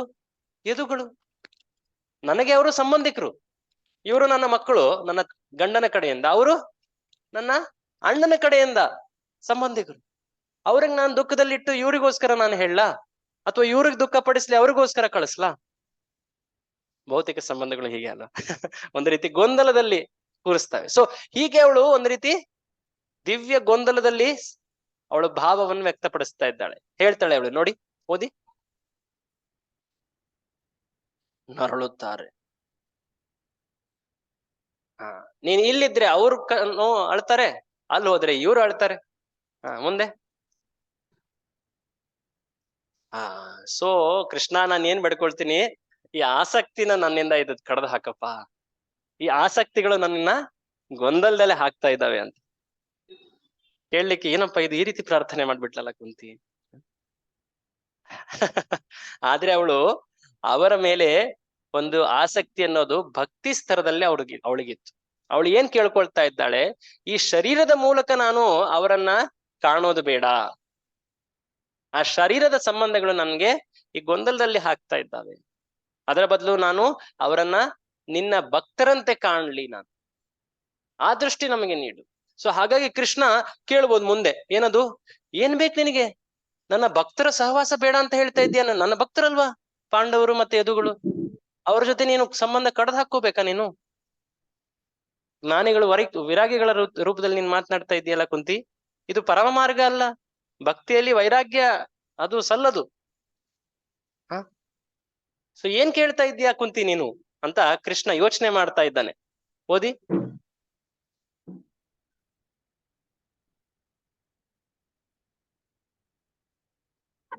ಯಾಕೆ ಕಡ್ದುಕೊಳ್ತಾ ಇದ್ದೀಯ ನೀನು? ಸೊ ಆಗ ಅವಳು ಹೇಳ್ತಾಳೆ, ಆಕ್ಚುಲಿ ಕೃಷ್ಣ, ನಾನು ಈ ಸಂಬಂಧವನ್ನ ಭೌತಿಕ ರೂಪದಲ್ಲಿ ಕಾಣ್ತಾ ಇದ್ದೀನಿ. ಇವರು ನನ್ನ ಅಣ್ಣನವರು ಕಡೆಯವರು, ಇವರು ನನ್ನ ಗಂಡನ ಕಡೆಯವರು, ಈ ರೀತಿಯಲ್ಲಿ. ಆ ದೃಷ್ಟಿ ನನಗೆ ಬೇಡ. ನನಗೇನ್ ನೀಡ್ಬೇಕು ನೀನು? ನನಗೆ ನಿನ್ನ ಕಡೆ ಒಂದು ರೀತಿಯ ಅವಿರತವಾದಂತಹ ಆಕರ್ಷಣೆ. ಕೊನೆಯದಾಗಿ ತನ್ನ ಎಲ್ಲ ಶ್ಲೋಕ ಪ್ರಾರ್ಥನೆಯ ಒಂದು ರೀತಿ ಸಾರ ರೂಪದಲ್ಲಿ ಅವಳು ಈ ಶ್ಲೋಕವನ್ನ ಹೇಳ್ತಾಳೆ. ಏನದರ ಅರ್ಥ? ಓದಿ. ನಿನ್ನ ಕಡೆ ಸೆಳೆಯಲ್ಪಡಲಿ. ಅವಳು ಹೇಳ್ತಾಳೆ. ಈ ಶ್ಲೋಕ ನೋಡಿ, ಈ ಶ್ಲೋಕ ಇಲ್ಲಿ ಬರುತ್ತೆ. ಶ್ಲೋಕವನ್ನ ನಾವು ಒಂದ್ಸಲ ಇನ್ನು ಉಚ್ಚಾರ ಮಾಡೋಣ. ತುಂಬಾ ಇದು ಕೊನೆಯ ಶ್ಲೋಕ, ಕೊನೆಗಿಂತ ಒಂದು ಮುಂಚಿನ ಶ್ಲೋಕ. ಇದು 42ನೇ ಶ್ಲೋಕ. ನನ್ನಿಂದ ಹೇಳಿ. ತ್ವಯಿ ಮೇ ಅನನ್ಯ ವಿಷಯ ಮತಿರ್ ಮಧುಪತೆ ಸಕೃತ್ ರತಿಮುದ್ವಹತಾ ದದ್ಧಾ ಗಂಗೆ ವೌಘಂ ಉದನ್ವತಿ. ಗಂಗೆ ಮುಖಂ ಉದನ್ವತಿ. ವಿಶೇಷವಾದಂತಹ ಹೆಸರನ್ನ ಕೃಷ್ಣನಿಗೆ ಹೇಳ್ತಾಳೆ ಅವಳು. ಏನ್ ಹೆಸರು ಗೊತ್ತಾ? ಶ್ಲೋಕ ನಿಮ್ ಮುಂದೆ ಇದೆ, ಕಾಣಿಸ್ತಾ ಇದೆಯಲ್ಲ? ಹೇಳಿ. ಗಂಗೆ ನದಿ ಹೆಸರು. ಕೃಷ್ಣನಿಗೆ ಅವಳು ಹೇಳ್ತಾಳೆ ಮಧುಪತಿ. ಕೃಷ್ಣನಿಗೆ ಏನ್ ಹೆಸರು? ಮಧುಪತಿ. ಮಧು ಅಂದ್ರೆ ಜೇನುತುಪ್ಪ. ಮಧುವನ್ನ ನೀವು ಮೇಲಿಂದ ಹಿಂಗ್ ಬಿಟ್ರೆ ಅದು ವಿಶೇಷ ಗುಣ ಏನಂದ್ರೆ ಅದರ ಧಾರೆ ಎಂದೂ ಕೂಡ ಕಡಿತವಾಗುವುದಿಲ್ಲ. ಒಂದ್ ರೀತಿ ಸರಾಗ ಒಂದು ದಾರದಂತೆ ಧಾರೆ, ಅದು ಕಂಟಿನ್ಯೂಸ್ ಫ್ಲೋ ಅಂತ ಹೇಳಿ. ಬೇರೆ ಏನನ್ನು ನೀವು ಹಿಂಗೆ ಇದು ಮಾಡಿದ್ರೆ ಅದು ಕಡಿತವಾಗ್ತದೆ ಅದರ ಧಾರೆ. ಆದ್ರೆ ಆ ಜೇನುತುಪ್ಪದ ಧಾರೆಯಂತೆ ನನ್ನ ಭಕ್ತಿ ನಿನ್ನಲ್ಲಿ ಯಾವಾಗ್ಲೂ ನಿರಂತರವಾಗಿರು. ಈ ಜಗತ್ನಲ್ಲಿದ್ದಾಗ ಸಾಕಷ್ಟು ಸನ್ನಿವೇಶಗಳು ಬರ್ತವೆ ಆ ಧಾರೆಯನ್ನ ನಿಲ್ಲಿಸ್ಲಿಕ್ಕೆ. ಆದ್ರೆ ಗಂಗೆ ಹೇಗೆ ಎಷ್ಟೇ ಕಷ್ಟ ನೋವುಗಳಿದ್ರು, ಎಷ್ಟೇ ದೊಡ್ಡ ದೊಡ್ಡ ಕಷ್ಟಗಳು ಬಂದ್ರೂ ಕೂಡ, ದೊಡ್ಡ ದೊಡ್ಡ ಕಲ್ಲು ಬಂಡೆಗಳೇ ಇರಬಹುದು, ಕೆಲವೊಮ್ಮೆ ಡ್ಯಾಮ್ ಹಾಕ್ತಾರೆ, ಕೆಲವೊಮ್ಮೆ ಏನೆಲ್ಲ ಹಾಕ್ತಾರೆ ಜನ, ಎಷ್ಟೆಲ್ಲ ಕಸವನ್ನ ಹಾಕ್ತಾರೆ, ಏನೆಲ್ಲ ಹಾಕಿದ್ರು ಕೂಡ ಗಂಗೆ ಅವಳ ಆಕರ್ಷಣೆ ಇರೋದು ಸಮುದ್ರದ ಕಡೆ. ಅವಳು ಹರಿದು ಹೋಗ್ತಾಳೆ ಕೆಳಗಡೆ ಮೇಲ್ಗಡೆ ಏನೆಲ್ಲ ಯಾವ್ದೆಲ್ಲ ಒಂದ್ ಕಡೆ ದಿಶೆಯಿಂದ ಅಲ್ವಾ. ಸೊ ಆ ರೀತಿಯಾಗಿ ನನ್ನ ಆ ಆಸಕ್ತಿ ಆಕರ್ಷಣೆ ನಿನ್ನಲ್ಲಿ ಆ ಜೇನುತುಪ್ಪದ ಅವಿರತ ಧಾರೆಯಂತೆ ಯಾವಾಗ್ಲೂ ಕೂಡ ನಿನ್ನಲ್ಲಿಯೇ ಇರ್ಲಿ. ಸೊ ಆ ಶ್ಲೋಕದಲ್ಲಿ ಅವಳು ಆ ಉತ್ತುಂಗವಾದಂತಹ ಭಕ್ತಿಯ ಬಗ್ಗೆ ವಿವರಿಸ್ತಾಳೆ. ನಿರಂತರವಾದಂತಹ ಭಕ್ತಿ, ಅಪ್ರತಿಹತ ಭಕ್ತಿ, ಅಹೈತುಕಿ ಭಕ್ತಿ. ತ್ವಯಿ ಮೇನನ್ಯ ವಿಷಯ ಮತಿರ್ ಮಧುಪತೆ ಸಕೃತ್. ಅಸಕೃತ್ ಅಂದ್ರೆ ಒಂದು ನಿಮಿಷವೂ ಕೂಡ ಅದಕ್ಕೆ ತಡೆಯಿಲ್ಲದಂತಹ ಭಕ್ತಿ, ಇದು ಉತ್ತಮವಾದಂತಹ ಭಕ್ತಿ.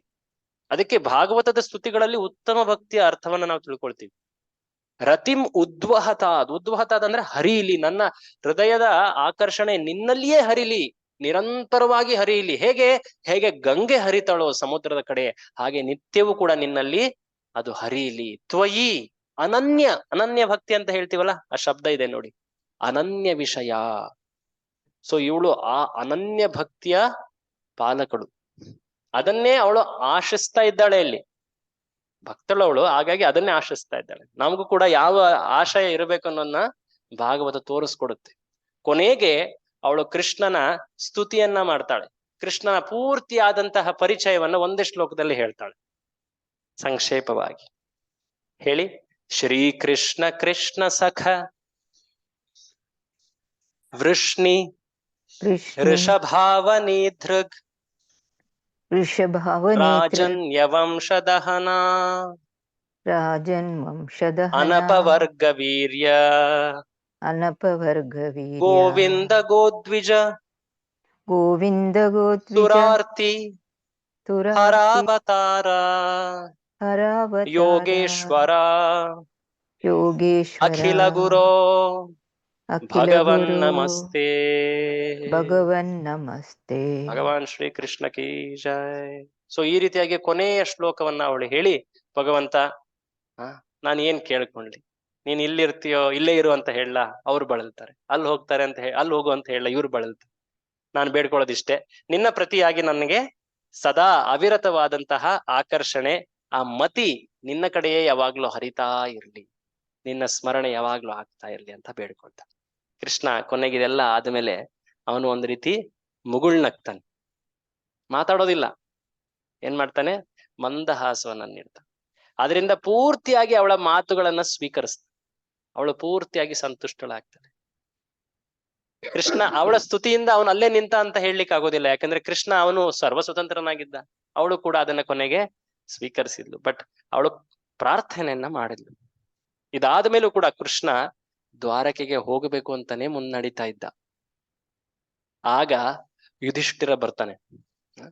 ಯುಧಿಷ್ಠಿರ ಬಂದು, ಕೃಷ್ಣ, ಈ ಒಂದು ಮಹಾಯುದ್ಧದಲ್ಲಿ ಸಾಕಷ್ಟು ಪ್ರಾಣ ಹಾನಿಯಾಗಿದೆ, ಸಾಕಷ್ಟು ಜನ ಈಗ್ಲೂ ಕೂಡ ಆ ನೋವಿನಲ್ಲಿದ್ದಾರೆ, ನನಗೆ ತುಂಬಾ ದುಗುಡವಾಗ್ತಾ ಇದೆ, ಬೇಡ ಕೃಷ್ಣ ಅಂತ ಕೈ ಹಿಡಿದು ಬಿಡ್ತಾನೆ. ಯಾರು?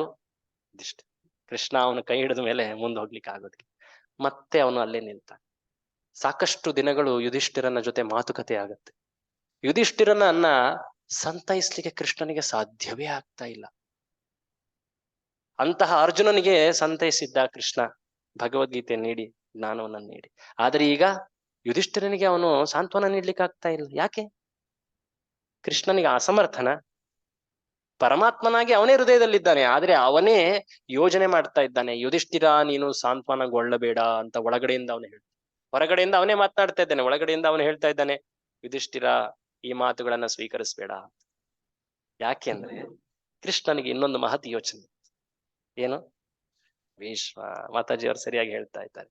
ಕೃಷ್ಣ ಈಗ ಇನ್ನೊಬ್ಬ ಭಕ್ತನನ್ನ ಪ್ರಸಿದ್ಧಿಗೊಳಿಸ್ಬೇಕಾಗಿತ್ತು, ಪ್ರಶಂಸಿಸ್ಬೇಕಾಗಿತ್ತು. ಆ ಭಕ್ತನನ್ನ ಅವನು ನೆನೆಸ್ತಾ ಇದ್ದಾನೆ. ಸುಮಾರು 40-45 ದಿನ ಆಗೋಗ್ಬಿಟ್ಟಿದೆ ಯುದ್ಧ ಆಗಿ. ಅವನು ನೆನೆಸ್ತಾ ಇದ್ದಾನೆ. 1 ಇಂಚು ಜಾಗವೂ ಇಲ್ಲ ಅವನ ಶರೀರದಲ್ಲಿ, ಎಲ್ಲ ರಕ್ತ ಹರಿದು ಹೋಗಿದೆ. ಆ ಸಮಯದ ಆ ಸ್ಥಿತಿಯಲ್ಲೂ ಕೂಡ ಅವನು ನೆನೆಸ್ತಾ ಇದ್ದಾನೆ. ಜೀವನದುದ್ದಕ್ಕೂ ಜನ ಎಲ್ಲರೂ ಅವನನ್ನ ಅಪಾರ್ಥವೇ ಮಾಡ್ಕೊಂಡ್ರು. ಆದ್ರೂ ಅವನು ಅನನ್ಯ ಭಕ್ತನೇ, ನೆನೆಸ್ತಾ ಇದ್ದಾನೆ. ಸೊ ಅವನ ಮುಖದಿಂದ ಭಗವಂತ ಭಕ್ತಿಯನ್ನ ಹೇಳಿಸ್ಬೇಕಾಗಿತ್ತು. ವಿಷ್ಣು ಸಹಸ್ರನಾಮ, ವಿಶೇಷವಾಗಿ ಭಾಗವತದಲ್ಲಿ ಭೀಷ್ಮ ಸ್ತುತಿ, ಇದು ಮುಂದಿನ ಅಧ್ಯಾಯದಲ್ಲಿ ವರ್ಣನೆ ಆಗುತ್ತೆ. ಸೊ ಈ ರೀತಿಯಾದಂತಹ ಪ್ರಸಂಗ ಮುಂದೆ ಬರೋದಿದೆ. ಸೊ ಕೃಷ್ಣ ಆಗ ಏನ್ ಮಾಡ್ತಾನೆ? ಆಯ್ತು, ಈ ಸಮಯದಲ್ಲಿ ಇರುವಂತಹ ಮಹಾಜ್ಞಾನಿ, ಮಹಾ ಅನುಭವಿ ಯಾರು? ಭೀಷ್ಮ ಇನ್ನೂ ಇದ್ದಾನೆ ಅಲ್ಲಿ. ಇಚ್ಛಾ ಮೃತ್ಯು ಅವನಿಗೆ ಇನ್ನೂ ಇದ್ದಾನೆ. ಅವನನ್ನ ನಾವು ಸಲಹಿಸ್ಬೇಕು, ಅವನನ್ನ ನಾವು ಹೋಗಿ ಮೊರೆ ಇಡೋಣ. ಆದ್ರೆ ಹೋಗ್ಲಿಕ್ಕೂ ಮುಂಚೆ ನೀವೆಲ್ಲರೂ ಪೂರ್ತಿ ವೈಭವದ ರಾಜನ ವೇಷದಲ್ಲಿ ನೀವು ಬರಬೇಕು. ಕೃಷ್ಣ ಖುದ್ದಾಗಿ ಅವರನ್ನ ಕರ್ಕೊಂಡು ಹೋಗ್ತಾನೆ. ಅದು ಮುಂದೆ ಏನಾಗುತ್ತೆ ಅನ್ನೋದು ಭೀಷ್ಮ ಸ್ತುತಿ ಪ್ರಸಂಗ, ಅದು ಮುಂದಿನ ವರ್ಣನೆಯಲ್ಲಿ ನೋಡೋಣ. ಸೊ ನಾವು ಈ ಕೃಷ್ಣನ ಈ ಕುಂತಿ ಸ್ತುತಿ ವಿಚಾರದಲ್ಲಿ ಕೆಲವು ಅಂಶಗಳನ್ನ ನೋಡಿದ್ವಿ. ಅದರ ಮುಖ್ಯ ಅಂಶಗಳನ್ನ ಇಲ್ಲಿ ಒಂದು 4 ಅಂಶದಲ್ಲಿ ನೆನಪಿಸ್ಕೊಳ್ತಾ ಇದ್ದೀವಿ. ಓದಿದ್ನ ಯಾರಾದ್ರು?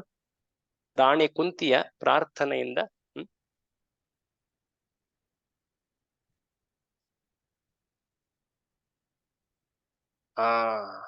ಕುಂತಿ ಭಗವಂತನ ಮಹತ್ತತೆಯನ್ನ, ಅವನ ಶ್ರೇಷ್ಠತೆಯನ್ನ ಸರಿಯಾಗಿ ತಿಳಿದಿದ್ಲು. ಅವನನ್ನ ಸೋದರಳೇನಂತೆ ಕಾಣ್ಲಿಲ್ಲ ಅವಳು, ಮೊದಲನೇ ಶ್ಲೋಕದಲ್ಲೇ ಹೇಳಿದ್ಲು ಅವಳು. ಹಾಗಾಗಿ ಅವನ ಲೀಲೆಗಳ ಮಧುರತೆಯನ್ನ ಕೂಡ ಸರಿಯಾಗಿ ಅವಳು ಆಸ್ವಾದಿಸಿದ್ಲು. ಅದನ್ನ ನಾವು ಕೂಡ ಪಾಲಿಸ್ಬೇಕು. ಕೃಷ್ಣನ ಶ್ರೇಷ್ಠತೆಯನ್ನ, ಭಗವದ್ಗೀತೆಯನ್ನ ಚೆನ್ನಾಗಿ ಓದಿ ಅರ್ಥ ಮಾಡ್ಕೋಬೇಕು. ಮುಂದೆ ಇದು ಕಾಣಿಸುತ್ತಲ್ವಾ ಅವಳ ಜೀವನದಲ್ಲಿ? ಇಂಚು ಪ್ರತಿ ಕ್ಷಣದಲ್ಲೂ ಅವಳು ನೆನೆಸ್ತಾ ಇದ್ಲು ಭಗವಂತನ ಕರುಣೆಯನ್ನ. ಮುಂದೆನೇದು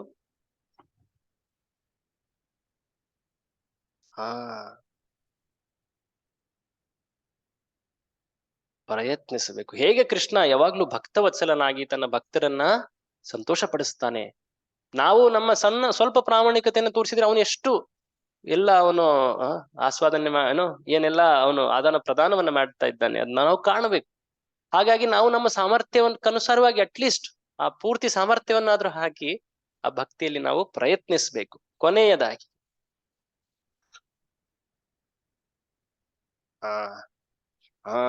ಈ ರೀತಿಯಾದಂತಹ ಭಕ್ತಿ, ಈ ಶುದ್ಧ ಭಕ್ತರ ಭಕ್ತಿಯನ್ನ ನಾವು ತಿಳ್ಕೋಬೇಕು. ಅದರ ಸ್ಥಿತಿಯನ್ನ ನಾವು ಮೆಚ್ಚಬೇಕು. ಭಕ್ತಿ ಅಂದ್ರೆ ಪ್ರಹ್ಲಾದನ ಭಕ್ತಿ, ಭಕ್ತಿ ಅಂದ್ರೆ ಕುಂತಿ ಭಕ್ತಿ. ಈ ರೀತಿಯಾಗಿ ಭಾಗವತ ನಮಗೆ ತಿಳಿಸ್ಕೊಡುತ್ತೆ. ಅದನ್ನ ನಾವು ಆಶ್ರಯಿಸಬೇಕು, ಬಯಸಬೇಕು ಕೂಡ. ಅದು ನಮಗೆ ಈಗ ಪೂರ್ತಿಯಾಗಿ ಅದು ಪಾಲನೆ ಮಾಡ್ಲಿಕ್ಕೆ ಆಗೋದಿಲ್ಲ, ಸಾಕಷ್ಟು ಕಾರಣಗಳಿವೆ ಅದಕ್ಕೆ. ಆದ್ರೆ ಅದರ ಆ ಆಶಯವನ್ನ ಇಡಬೇಕು ನಾವು. ಭಾಗವತ ಈ ರೀತಿಯಾದಂತ ಉತ್ಕೃಷ್ಟ ಬಯಕೆಗಳನ್ನ ನಮ್ಮಲ್ಲಿ ನೀಡುತ್ತೆ. ಇದನ್ನ ನಾವು ಮನಸ್ಸಿನಲ್ಲಿ ಇಟ್ಟು ಜೀವನ ನಡೆಸಿದ್ರೆ ಜೀವನದಲ್ಲಿ ಈ ಒಂದು ಒಳ್ಳೆ ಉದ್ದೇಶಕ್ಕೋಸ್ಕರ ನಡೆಸುವಂತಹ ಒಂದು ಆ ಸಾರ್ಥಕತೆ ಇರುತ್ತೆ. ಸೊ ಆ ಭಾಗವತ ಈ ರೀತಿಯಾಗಿ ಹೇಳಿ ಈ ಸ್ತುತಿಯ ಮಾತನ್ನ ಅಲ್ಲಿಗೆ ಸಂಪೂರ್ತಿ ಮಾಡ್ತದೆ. ಸೊ ಈ ವಿಶೇಷವಾಗಿ ಶ್ರೀಲ ಪ್ರಭುಪಾದರು ಒಂದು ಪುಸ್ತಕವನ್ನೇ ಬರೆದಿದ್ದಾರೆ, ಕುಂತಿಯ ಪ್ರಾರ್ಥನೆ, ಕುಂತಿ ಸ್ತುತಿ ಅಂತ ಒಂದು ಸಣ್ಣ ಪುಸ್ತಕ ಇದೆ. ಯಾರಾದ್ರೂ ಹತ್ರ ಇದೆಯಾ ಪುಸ್ತಕ? ಅದು ತುಂಬಾ ಚೆನ್ನಾಗಿದೆ ಆ ಪುಸ್ತಕ. ಕೆಳಗಡೆ ನಮ್ಮ ಗಿಫ್ಟ್ ಸ್ಟಾಲ್ ಅಲ್ಲಿ ಇದೆ, ದಯವಿಟ್ಟು ನೋಡಿ. ಅದರಲ್ಲಿ ಎಲ್ಲಾ ಸ್ತುತಿಗಳ ಬಗ್ಗೆ ಪ್ರಭುಪಾದರು ಸುಂದರವಾಗಿ ವರ್ಣನೆ ಮಾಡಿದ್ದಾರೆ. ದಯವಿಟ್ಟು ಅದನ್ನ ತಗೊಂಡು ಹೋಗಿ ಓದಿ ಇನ್ನೂ ಹೆಚ್ಚು ವಿವರ ಪಡಿಲಿಕ್ಕೆ. ಅದಲ್ದೇನೆ ಭಾಗವತದಲ್ಲಿ ಇದು ತುಂಬಾ ಪ್ರಭುಪಾದರು ಕೂಡ ವಿವರಿಸ್ತಾರೆ. ಮುಂದೆ ನಮ್ಮ ಒಂದು ಯೋಜನೆ ಇದೆ, ನೋಡುವ ಹೇಗಾಗ್ತದೆ ಅಂತ. ಯಾಕೆಂದ್ರೆ ಒಂದು ವಿಶೇಷವಾದಂತಹ ಉತ್ಸವ ಬರ್ತಾ ಇದೆ. ಹೋಳಿ ಹುಣ್ಣಿಮೆ ಸಮಯದಲ್ಲಿ ಚೈತನ್ಯ ಮಹಾಪ್ರಭುಗಳ ಪ್ರಕಟ ಜನ್ಮ ತಿಥಿ ಅದು. ಗೌರ ಪೂರ್ಣಿಮಾ ಅಂತ ಹೇಳ್ತಾರೆ. ಸೊ ಚೈತನ್ಯ ಮಹಾಪ್ರಭುಗಳು ಭಗವಂತನೇ, ಆದ್ರೆ ಭಗವದ್ ಭಕ್ತಿ ಹೇಗೆ ಮಾಡ್ಬೇಕು ಅಂತ ತಿಳಿಸ್ಕೊಟ್ಟವ್ರು. ಸೊ ಅವರ ಕುರಿತಾಗಿ ಕೆಲವು ವಿಶೇಷ ವಿಷಯಗಳನ್ನ ಚರ್ಚೆ ಮಾಡೋಣ. ಯಾಕಂದ್ರೆ ಆ ಸಂದರ್ಭ ಕೂಡ ಸೂಕ್ತವಾದಂಥದ್ದು. ಸೊ ಅದನ್ನ ಕೂಡ ಮುಂದಿನ ವಾರದಲ್ಲಿ ನೋಡೋಣ. ಓಕೆ, ತುಂಬಾ ಧನ್ಯವಾದ. ಸ್ವಲ್ಪ ಲೇಟ್ ಆಗೋಯ್ತು, ನಾನು ನೋಡ್ಲೇ ಇಲ್ಲ, ಕ್ಷಮಿಸಿ. ಯಾರಿಗಾದ್ರೂ ಏನಾದ್ರು ಪ್ರಶ್ನೆ ಇದ್ರೆ ಈ ಕ್ಲಾಸ್ ಇಲ್ಲಿಗೆ ಎಂಡ್ ಮಾಡುವ, ಪರ್ಸನಲ್ ಆಗಿ ತಾವು ಕೇಳಬಹುದು. ಓಕೆ, ತುಂಬಾ ಧನ್ಯವಾದ. ಹರೇ ಕೃಷ್ಣ. ಶ್ರೀಲ ಪ್ರಭುಪಾದಕಿ. ಹರೇ ಕೃಷ್ಣ ಹರೇ ಪ್ರಭುಜಿ. ಕೃಷ್ಣ.